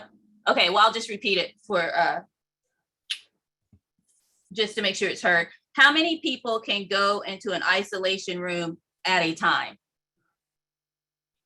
So it depends on the size of the room, how many people you actually have monitoring. Anybody in an isolation room will have to still adhere to our policies with regard to masking, maximum distancing, and making sure that they are not at least facing each other. Thank So you. It depends on the size of the room. Thank you. And Mr. Booker, if I'm in an isolation room from class A with someone from class B, and I don't show symptoms, but the person from class B does show symptoms, and then I'm in that room for more than 15 minutes with that person, is there another layer of mitigation that now has to happen? Because I've been in that room with that person for more than 15 minutes and closer than 6 feet. Do I now become part of that person's contact tracing? Yeah, so we really try to, how we mitigate that is we don't want to put somebody that is asymptomatic in a room with people that are symptomatic, because you would have to contact trace that. So if they didn't have another isolation space, at somebody that is symptomatic, their parents would be called because they would be going home. So they would have to find an alternative space for somebody that was symptomatic, if that makes sense. It does. So somebody symptomatic versus asymptomatic, you don't want them sharing the same isolation room because of the contact tracing issue. Yes. Thank you. And then, Mr. Booker, when we send kids to be tested, are we having teachers, depending on the age, I would assume, are we having teachers walk them down to the space? How many students are being tested at one time? Is there a nurse's office that they're going in to be tested? What does that look like? So it's based on the site and their plan for testing. The site are supposed to give the Predicin staff a space where they can test. As far as how many are tested and what number and when they're testing is up to the site. Thank you for that. And then I had a question around what happens if 100% of the insurance is not covered? Are there cases where that happens, that 100% of the insurance doesn't cover the testing? Does that cost fall back on an individual or no? I'm going to have Predicin answer that, if you don't mind. Thank you. So no, we're not sending any bills to the person that's been tested. Currently, our claims have not been denied. So we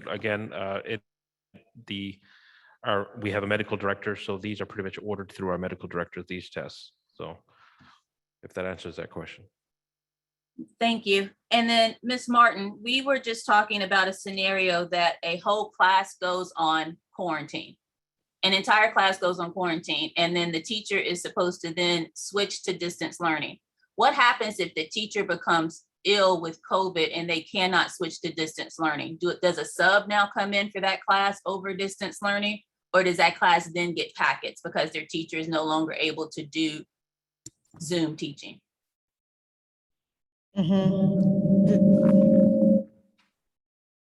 Sorry. We would provide, the goal would be to provide a sub immediately. So the goal would be to provide a sub who can then log in, and it would still be considered independent study, not necessarily, I don't want to keep interchanging the word distance learning, it would be independent study. But obviously students would have their Chromebooks, and we've actually talked about this, how students would have their tablets, laptops, and be able to transition, take them home and be able to be online. And so the goal would be to have a substitute teacher in the place of the classroom teacher if the classroom teacher is ill. For me, the goal would not be to have students with packets for 10 days, an entire class. So no, we work in every way possible to ensure that we have a substitute for those students online. Thank you very much for that. And the last thing that I'm going to ask, and Dr. Hurst, I will send the rest to email. I don't see Dr. Hurst on the screen, but Ms. Martin, I will send the rest in email, and then I will, these are just along with the other ones that I've sent an email, but I'll send the next couple. But here's a question that I have. Mr. Booker, if you could help me with this. If I'm a high school student, oh, hi, Dr. Hurst, I will send the rest in email. Mr. Booker, if I'm a high school student and I have been exposed, but I'm asymptomatic. I've been exposed in first period, but I'm asymptomatic. Do I go on to second period? So exposed, so I'm assuming that you're saying in close contact, fitting the threshold? Yes, sir. So if I fit the threshold of close contact, the person, my classmate is next to me. We sit next to each other. We're in close contact for more than 15 minutes, closer than 6 feet because we're right next to each other. That person is positive. I'm exposed to that person. What happens to me? Do I move on throughout the day because I'm asymptomatic? Or do I go into isolation and then go home for quarantine? So if you want to get tested at the site, we have that. That's why we have a rapid response team. So that team has the ability to test you at the site. If you choose not to do that, you would then be requested to go home and contact your healthcare provider. Okay. Mr. Booker, let me just soak that in to make sure that I understand. So I would be asked as a student if I wanted to get a rapid test because I'm in close contact and I've been exposed. If I say yes, do you have to ask my parents or Yes, do I? It still needs parent approval. Okay, so it still needs parent approval. And then if there's no file of my paperwork from my parent or you can't get a hold of my parent, I go home. That's correct. Thank you so much for that. Mr. Booker, the questions that I'm going to send to the superintendent, they have scenarios like that in it. I really appreciate you walking me through that, just like you did step by step. That helps me understand. So if I'm able to, Superintendent Hurst, if I'm able to get that kind of response, then I'm able to communicate that very transparently to the community at large. So thank you. That's all of my questions for right now.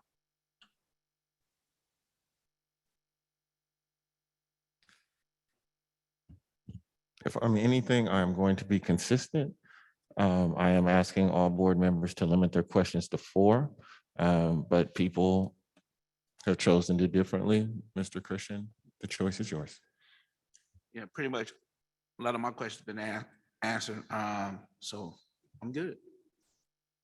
Thank you. I really appreciate that. Student trustees, I am asking folks to limit the questions to 4 for the reasons that I stated earlier, but I do know I tried to get you to ask a 4th one and you didn't. But if you have an additional question, the choice is yours.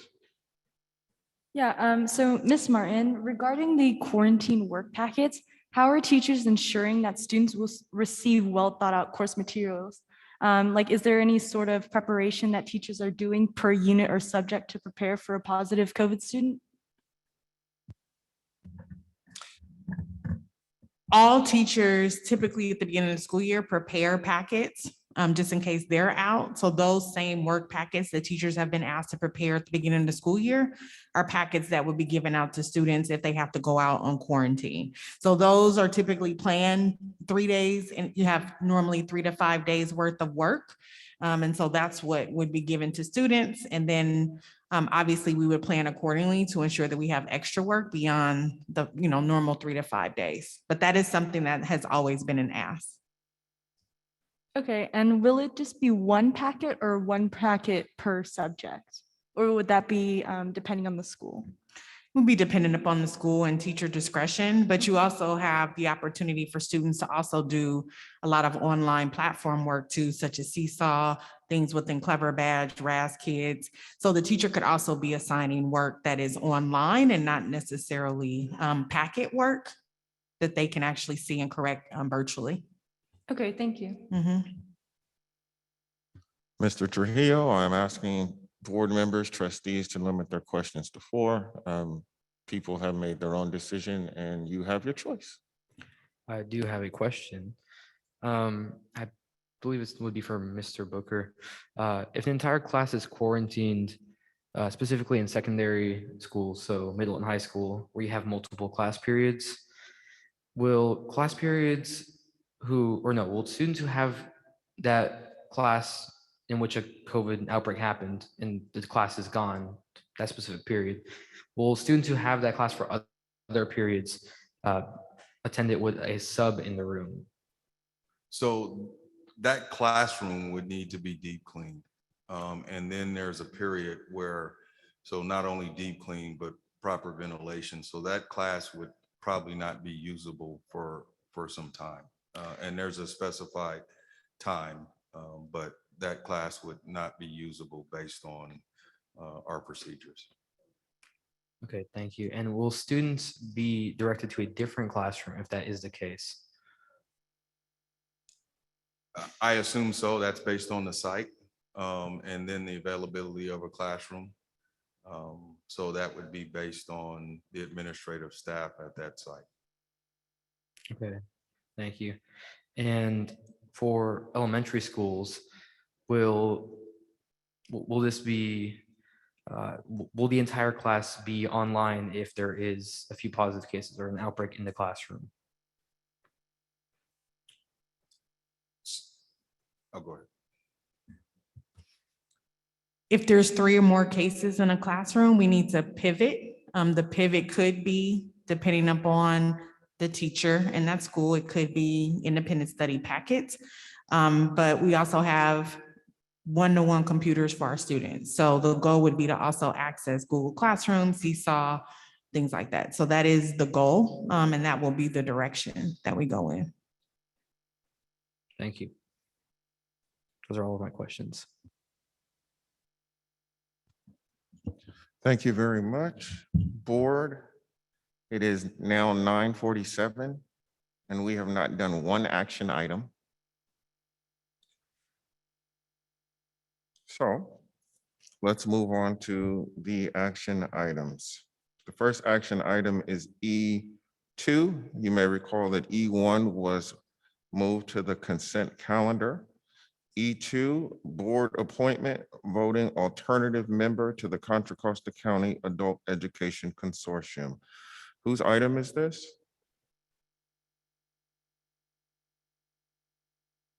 Marcy? I'll take this item.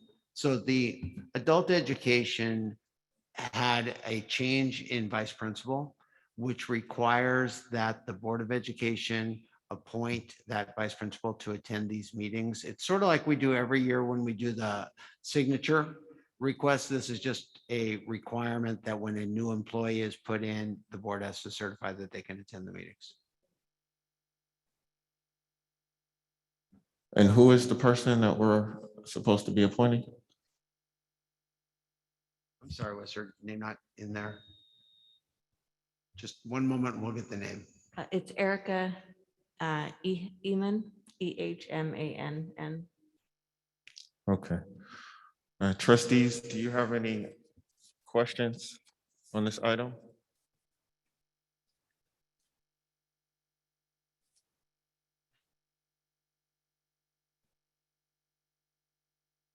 I had to get back to my screen. Trustee Smith-Falls, do you have any questions on this item?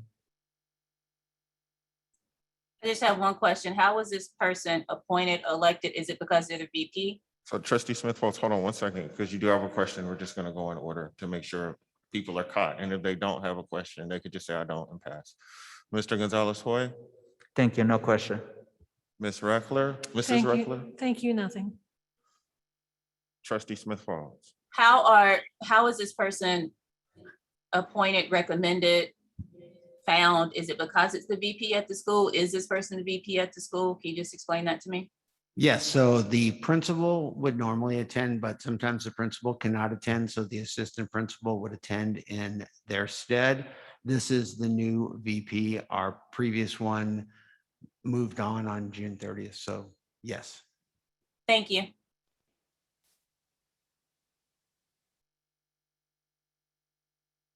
Mr. Christian, do you have any questions? No questions. Ms. Coe, any questions? No.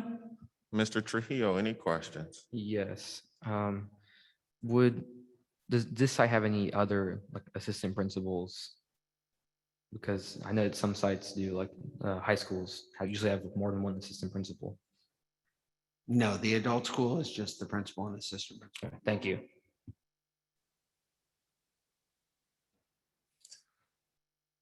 Can I have a motion to approve this item, but with the name? President Phillips, I move this item. And the name is Erica Ekman. Thank you, sir. Can I have a second, please? Reckler second. Okay, moved by Gonzalez Hoy, seconded by Reckler. Board, is there any discussion? Okay, seeing none, Mr. Gonzalez Hoy, can you begin the vote? Gonzalez Hoy, yes. Reckler, yes. Smith Folds, yes, if you can hear me. Christian, yes. Coe, yes. Trujillo, yes. Phillips, yes. So the motion carries unanimously. Next, we're going to go on to item E3, which is Certificated Provisional Internship Permits, PIPs request. I'm assuming that this is Ms. Williams' item. Correct. So we're asking for, we're requesting approval for the following 8 people to have the PIP intern approved. PIPs were eliminated, or PIPs were created once the emergency credentials were eliminated in 2005. And this allows the employee to have a intern credential, but has not quite met the subject matter competency test. And so we're asking for that approval. Thank you, ma'am. Trustees, do you have any questions on this item?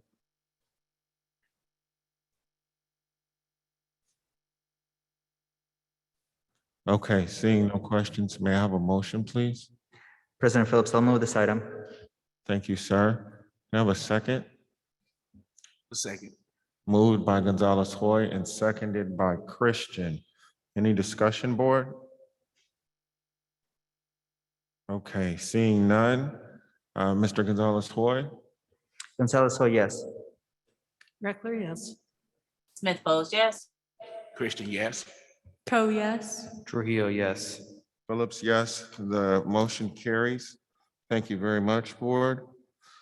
We're going to move on to item E4. This item is being presented by Dr. Hurst. He is the only staff member who will present on this item, so please do not ask any other staff members questions on this item. Dr. Hurst? This item is being brought back to the board from a June 23rd item. It was item C2 on the consent agenda. It was under a contract. The contract was Michael's Transportation. At that particular time, I did not provide the board with all the necessary information for them to make an informed decision. I'm bringing it back because I did not want the public to believe that our board is making decisions or doing anything behind the public's back. So I wanted to make sure that we brought back the item with all of the documentation. We have attached all of the documentation. We've attached the application. We've also shared the Silver Givings Fund grant specifically and the criteria of the grant. And what I will share with you about the grant on December the 22nd, 2017, it was issued in the amount of $100,000 to West Contra Costa Unified School District. That included $63,500 of that support for developing and implementing a middle school bus past pilot program. That information was not brought back to the board. They approved it, but what we understand is that for the Mandarin School, it did not fit the criteria of the grant. So based on that, we knew that we had to bring it back to the public and clarify this ourselves. And again, I take ownership in this, and we have adopted the philosophy and recommendation that we're going to honor the promise that we made to West Mandarin School and the kids. And the term is a promise made, promise kept, is what was shared with me, and that's what we want to do as a district. So we're bringing it back differently. Even though you'll see some documentation in there where we went back and got authorization to use some flexibility in the grant, that is not my recommendation. So in the recommendation, you'll see, instead of using the grant will sit off to the side. Through the equity audit process, we'll decide what those funds are going to be used for from the Silver Givings Grant, but we're presenting back the same item, but using the LCAP to make up that difference, which is $35,700. So we wanted to present that to the board and ask for recommendation for approval. Thank you very much, Dr. Hurst. So board, we're going to do two steps on this one because this is something that we already voted on. So the first question is, do we actually want to reconsider it? If we do want to reconsider it, the second question is the actual recommendation voting on it.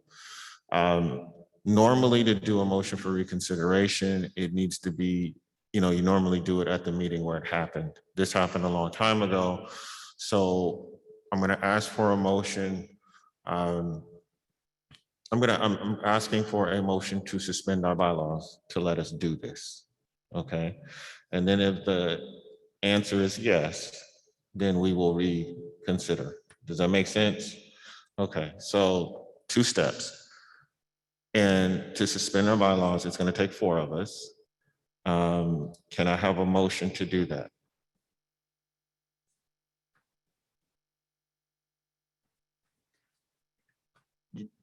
Just to clarify, the motion would be to suspend our bylaws for this one item. For this one item, so Okay. we can reconsider this. Just want to make sure I got the wording right. Then I move that we suspend our bylaws for this one item. Okay, thank you. Is there a second? Second. Okay. So it's been properly moved and seconded to suspend our bylaws to allow for this motion for reconsideration. Okay. So we're going to vote on that. But before we do, is there any discussion? All right. Trustee Reckler. Yeah, so just a clarification, it's suspended just for this and then they go back into effect? Say it one more time. They are suspended just for this action and then they go back into effect?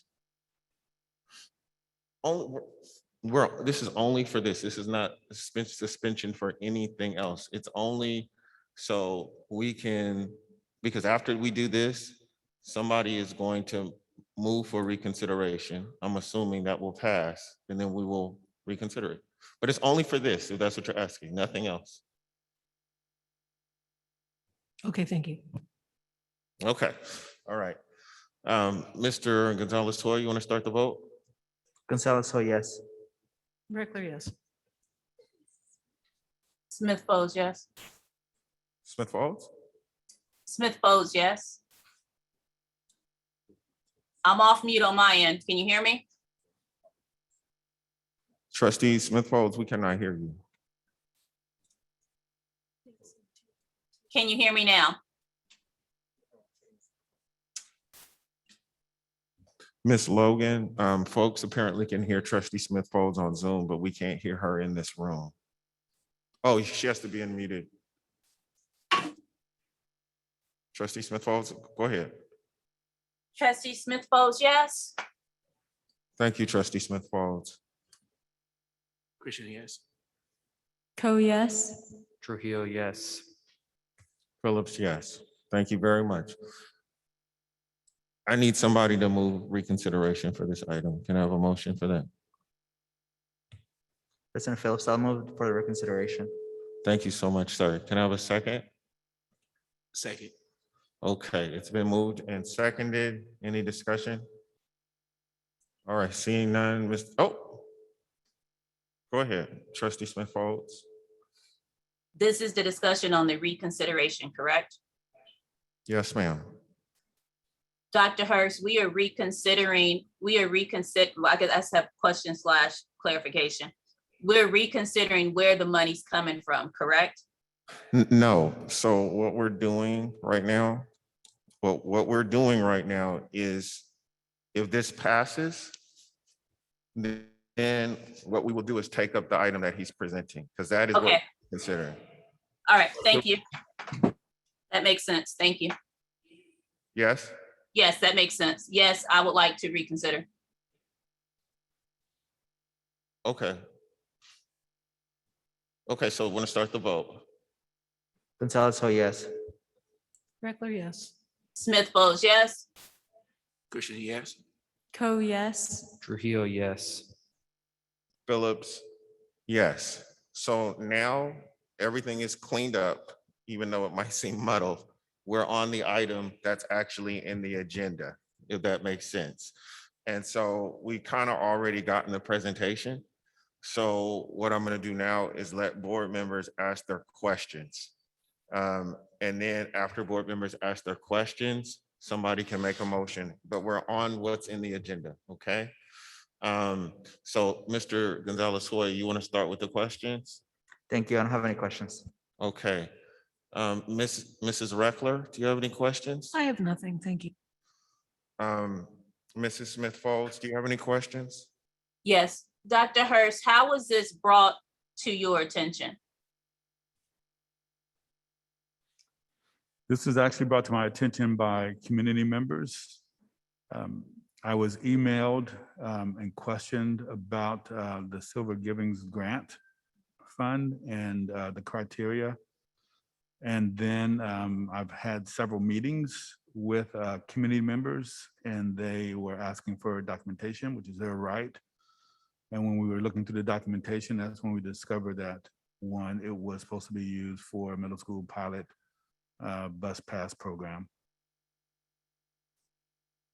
Thank you, some Dr. Hurst. community members, Thank you, Dr. Hurst. yes.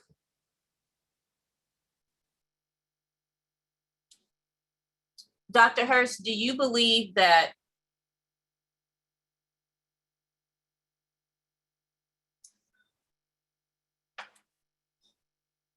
you know what? I'll make that a comment. Thank you, Dr. Hurst. I appreciate it.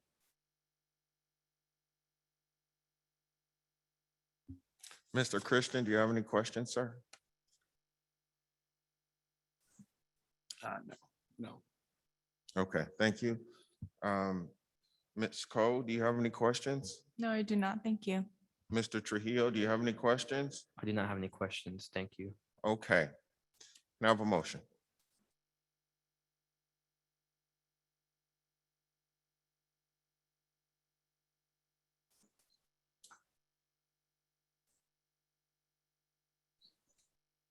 President Phillips, I'll make a motion to move this item. Is there a second? I'll second if you can hear me. It was moved by Gonzalez-Hoy and seconded by Smith Folds. Is there any discussion? Okay, so I see discussion. Mr. Gonzalez-Hoy, we start with you. Thank you, President Phillips. I'm feeling, Dr. Hurst, I feel a little bit weird about this item, which is why I was hesitant to even make the motion. I'm moving it forward because, or I'm voting yes, because you're making that recommendation, because we did tell the community we were gonna do this, but I mean, as I've shared with you, I feel uncomfortable, but I still will because of the promise that we have made. Thank you. I'll leave it there. Mrs. Reckler? I have nothing, thank you. Mrs. Smith Folds? I believe this is a huge issue with equity. I believe that this is another reason why we need to have the community involved in public comment after each one of our action items or discussion items, because they brought this to light, they caught this. I believe that the fact that there was a pocket of money sitting and it got allocated without transparency to the board is a problem. And Dr. Hurst, I appreciate the fact that you recognize that as a problem and you are taking giant leaps to fix that, because that's, if the board doesn't have accurate information, we are incapable of doing our job. So I appreciate the fact that you are rectifying that very quickly. And this is just an example of how that's done. I'm disturbed at the fact that this was actually done. I'm disturbed that the outgoing superintendent allocated this money just days before he left. I'm disturbed that we wouldn't have known about it. If we have not, if you had not, if the community had not, if everyone had not probed this issue. And I think that the fact that we have to clean it up is because it was done without transparency from the beginning. I appreciate the fact that this board understands that promises made have to be promises kept. I do not want to punish the Mandarin students for something that was not their fault. That was not on them. That was on this board said yes to information that we did not have correctly. And because of that, we have to clean it up. And now that money has to come from somewhere else to go to pay for what we said was going to come from this grant that we didn't know about was being misused. So that's the order of it. And we need to make sure that that doesn't happen again.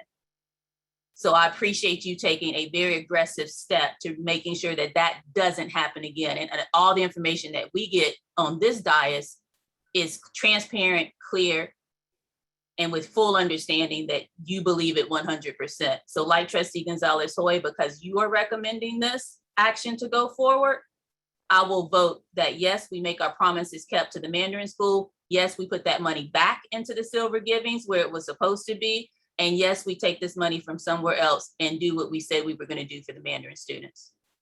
That's it.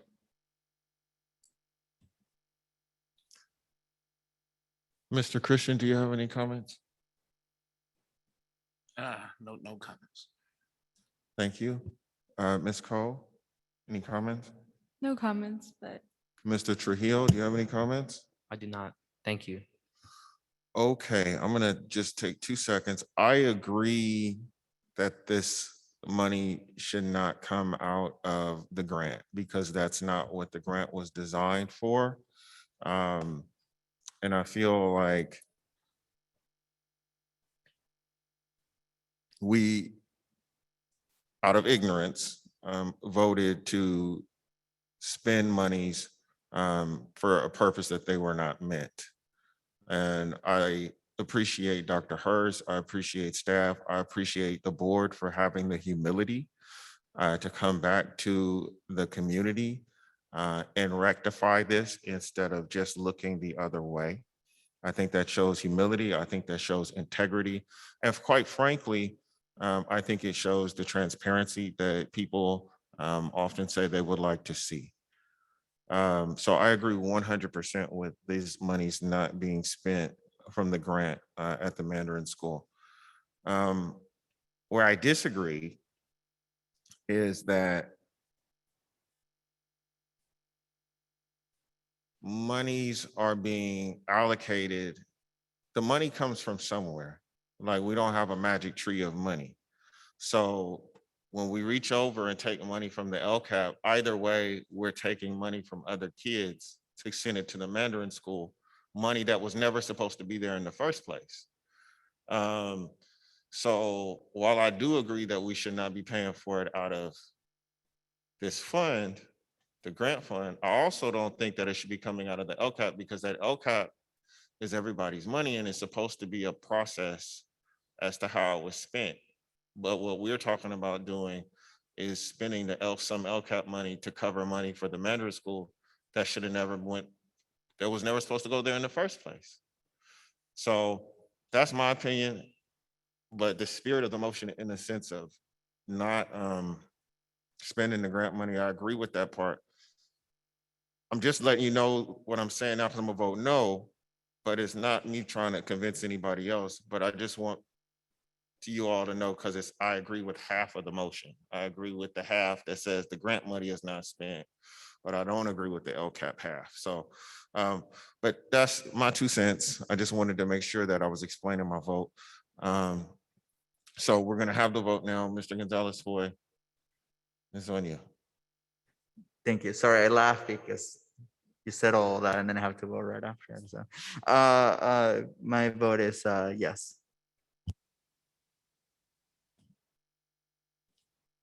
The next person is Mrs. Reckler. Reckler. Yes. Okay, the next vote is Mrs. Smith Folds. Smith Folds, yes. Christian? Christian, yes. Co, yes. Trujillo, yes. Phillips, no. The motion carries.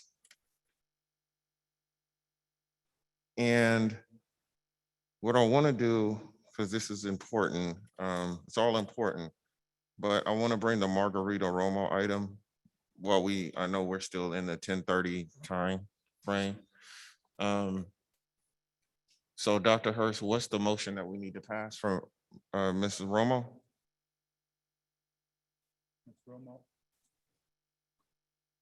It should not be coming from the integrated youth, but out of the business office. So she's she's in the business office. And in the document, it says integrated youth services.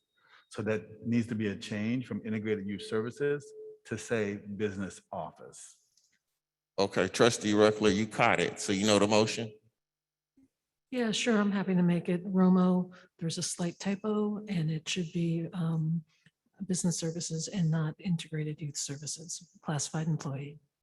And you want to approve the item with that change? I'm sorry, can you say that again? If my microphone is on, I can't hear anybody. It's weird. And you want to approve the item with the change that you just said? Yes, sir. Okay, can I have a second for that? I'll second.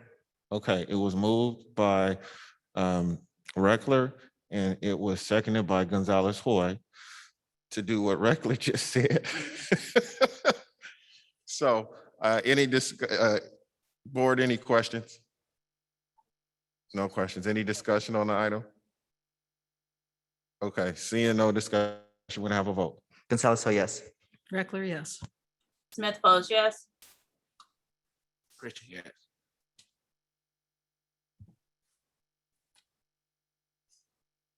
Co, yes.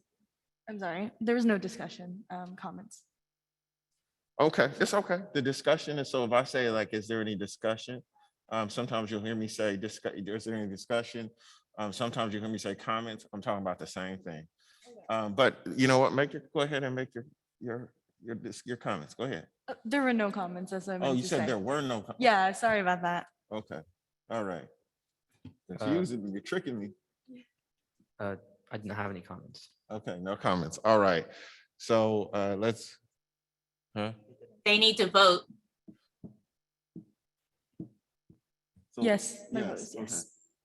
Trujillo, yes. Okay, all right. We got it.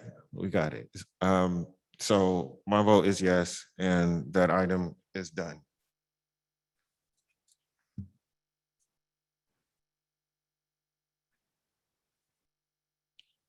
Okay, so that brings us to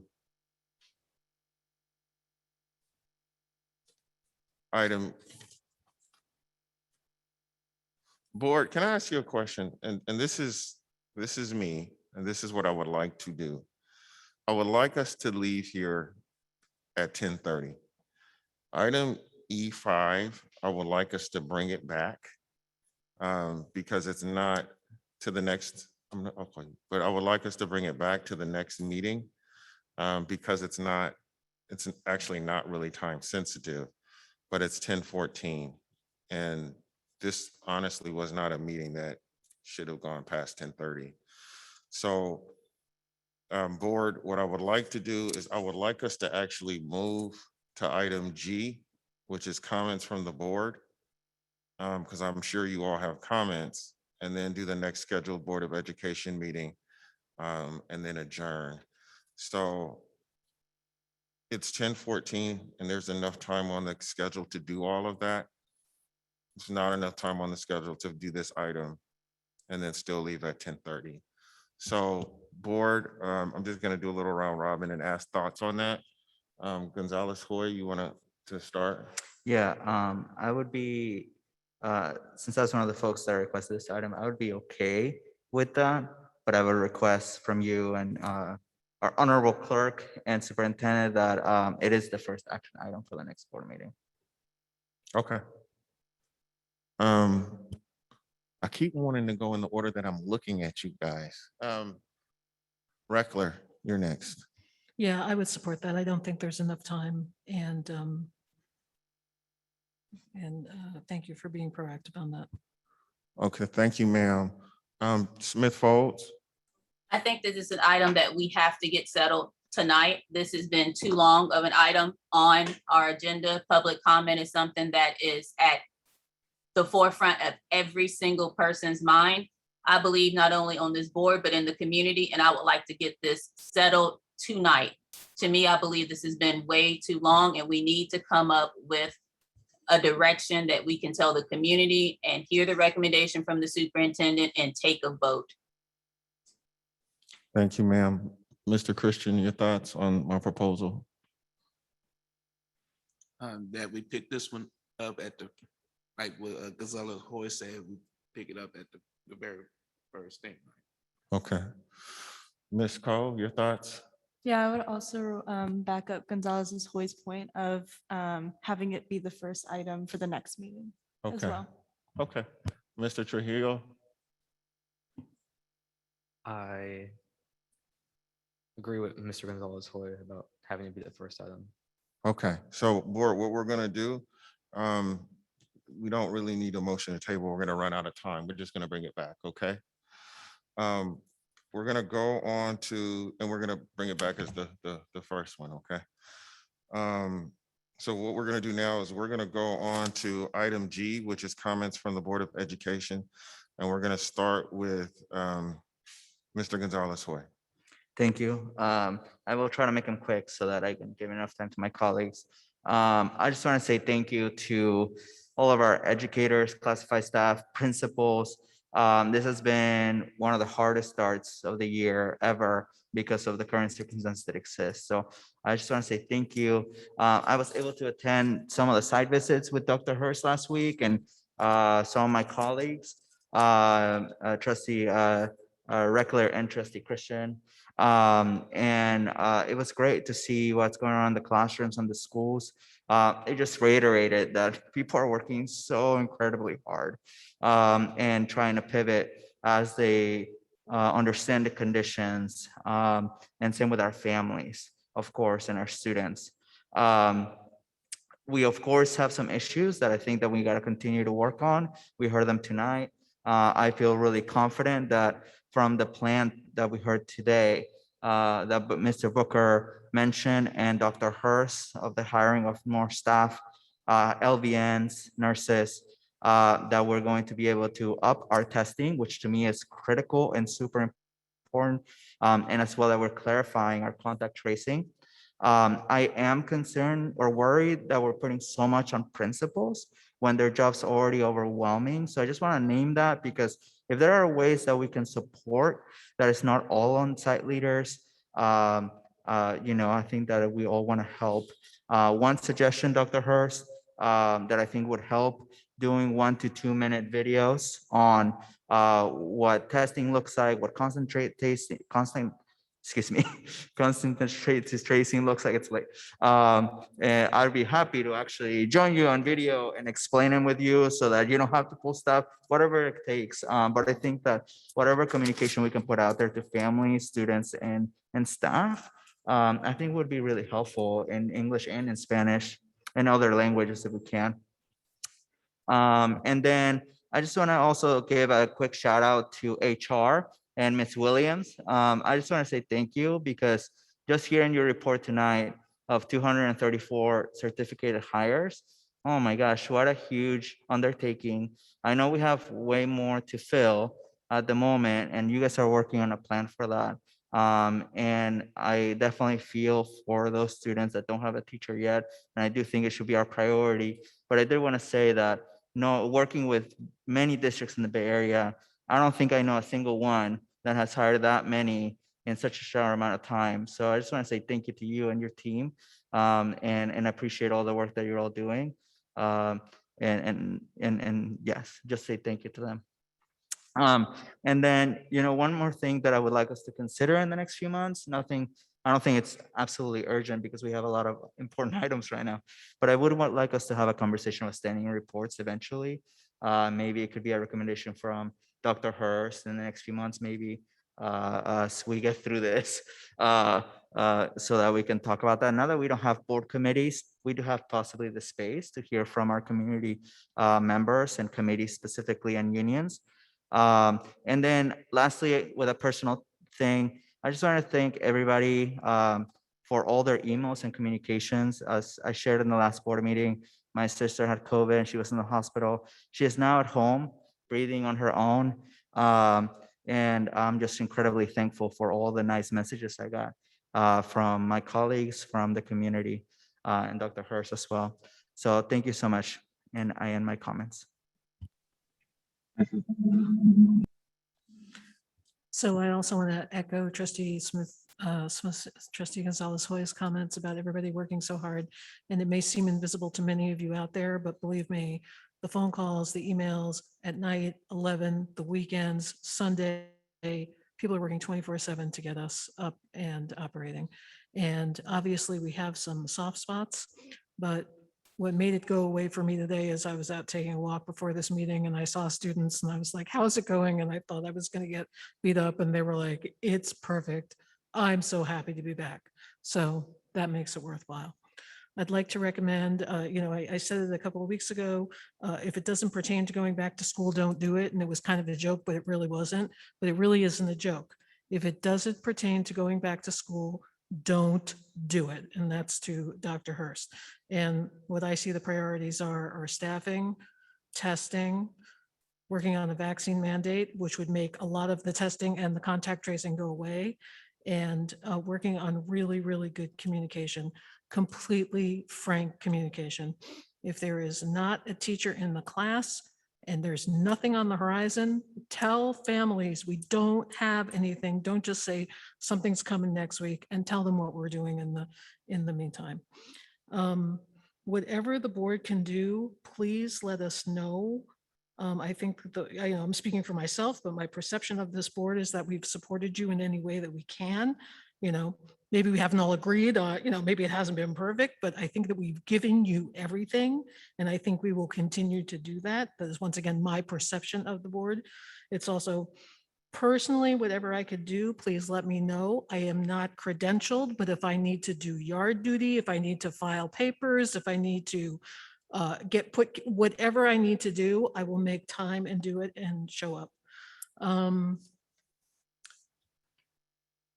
So that is all of that. And then we didn't get to celebrate Bobby Jordan, and I know he is not watching, but I really enjoyed working with him and I miss him and I wish him the best in future endeavors. And that is it. Okay, guys, we have to start to be more conscious of the time, right? And this is, I hate to say it, but this is what I was talking about earlier. We got 7 minutes left for 5 people to talk. And so we just have to think about what we're doing and be conscious of it, because in the moment when we're doing something, it may seem like, well, I want my time, but the time just comes away from you in the back end, because now we got 7 minutes for 5 people to talk. Trustee Smith-Foltz. So a parent told me that we must move forward, not just move on. I absolutely 100% agree with that. We need to move forward and not just move on. I believe that we need to start having conversations to completion. We need to not cut them short. We need to make sure that we are doing our due diligence when we are on the dais, because we are the voice. We are supposed to bring the voice forward. I think that we needed to talk about public comment, come up with a decision about public comment tonight. I think that we had over 200 people in Zoom tonight, and we had about 14 people in person. It is letting us know that we need to make sure that we keep a Zoom version of our school board meetings, because that's a way of engaging the community to a greater degree.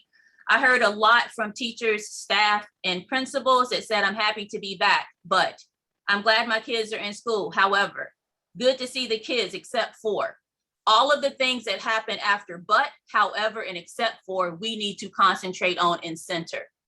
It is nice to have kids back in the classroom.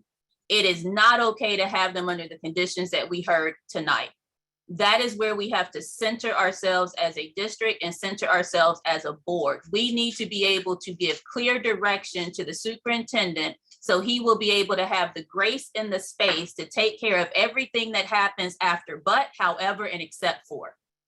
We are not doing our jobs if we just pass that on to him, and that gets passed on to site administrators and down to teachers. And we have not given the grace and the space to be able to give him the resources and the support to handle everything that comes after but, however, and except for. I am asking the board to have conversations to completion. How are we ever going to look our students and our teachers and our staff in the face if we are not able to give the resources to everything that comes after but, however, and except for? I want to make sure that I say thank you to all those who have done the hard work this week, these 2 weeks, that will continue to do the hard work for the next 30+ weeks. But we have to be able to support everyone. We have to be able to do this correctly. If not, we need to roll it back. We need to figure something else out, and we need to do to the capacity that we can keep the children safe. All kids, not just kids from one area, the entire district. Kids and staff and teachers and families. Thank you. You got 4 minutes, Mr. Christian. Thank you. I just want to thank all the staff that's here in this room this evening for your hard work and leadership that paved the way for our district. And then I also want to thank all of our classified staff who work diligently and hard day in and day out.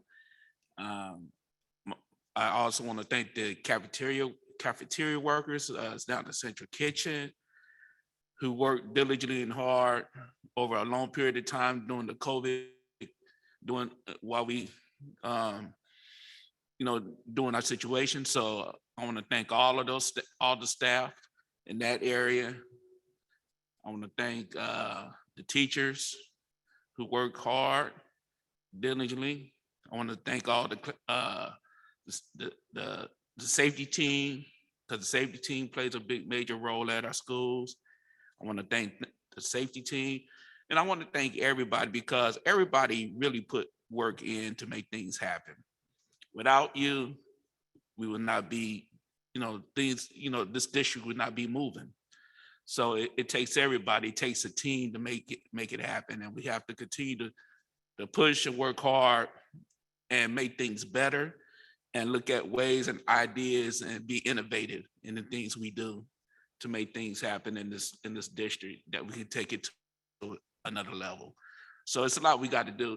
And so and we got a lot of challenges before us, but we got to stay focused and keep our focus on getting the job done. That's pretty much. We just got to keep moving, and that's it. Thank you.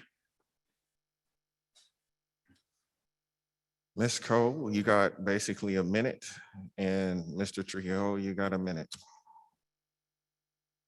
Okay, for the sake of time, I just want to thank everyone to giving me this position and allowing student voice.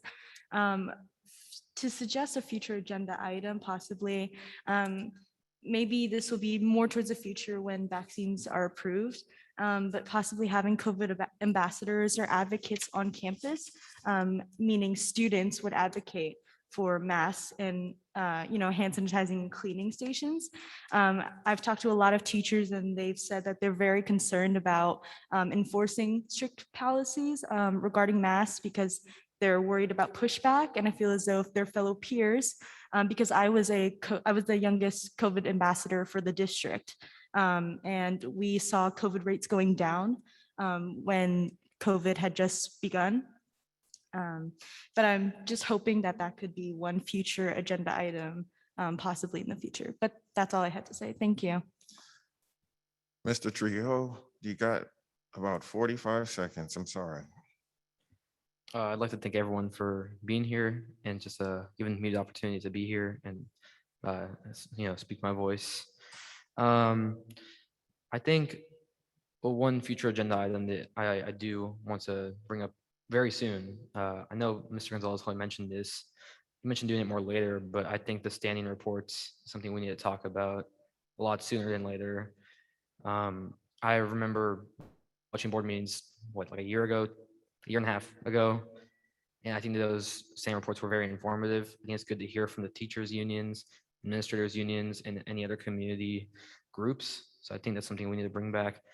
I also think we need to do a lot of work on improving contact tracing in schools, because I know when I went to school, most teachers didn't even know what was going on. They know what information to give their students about contact tracing.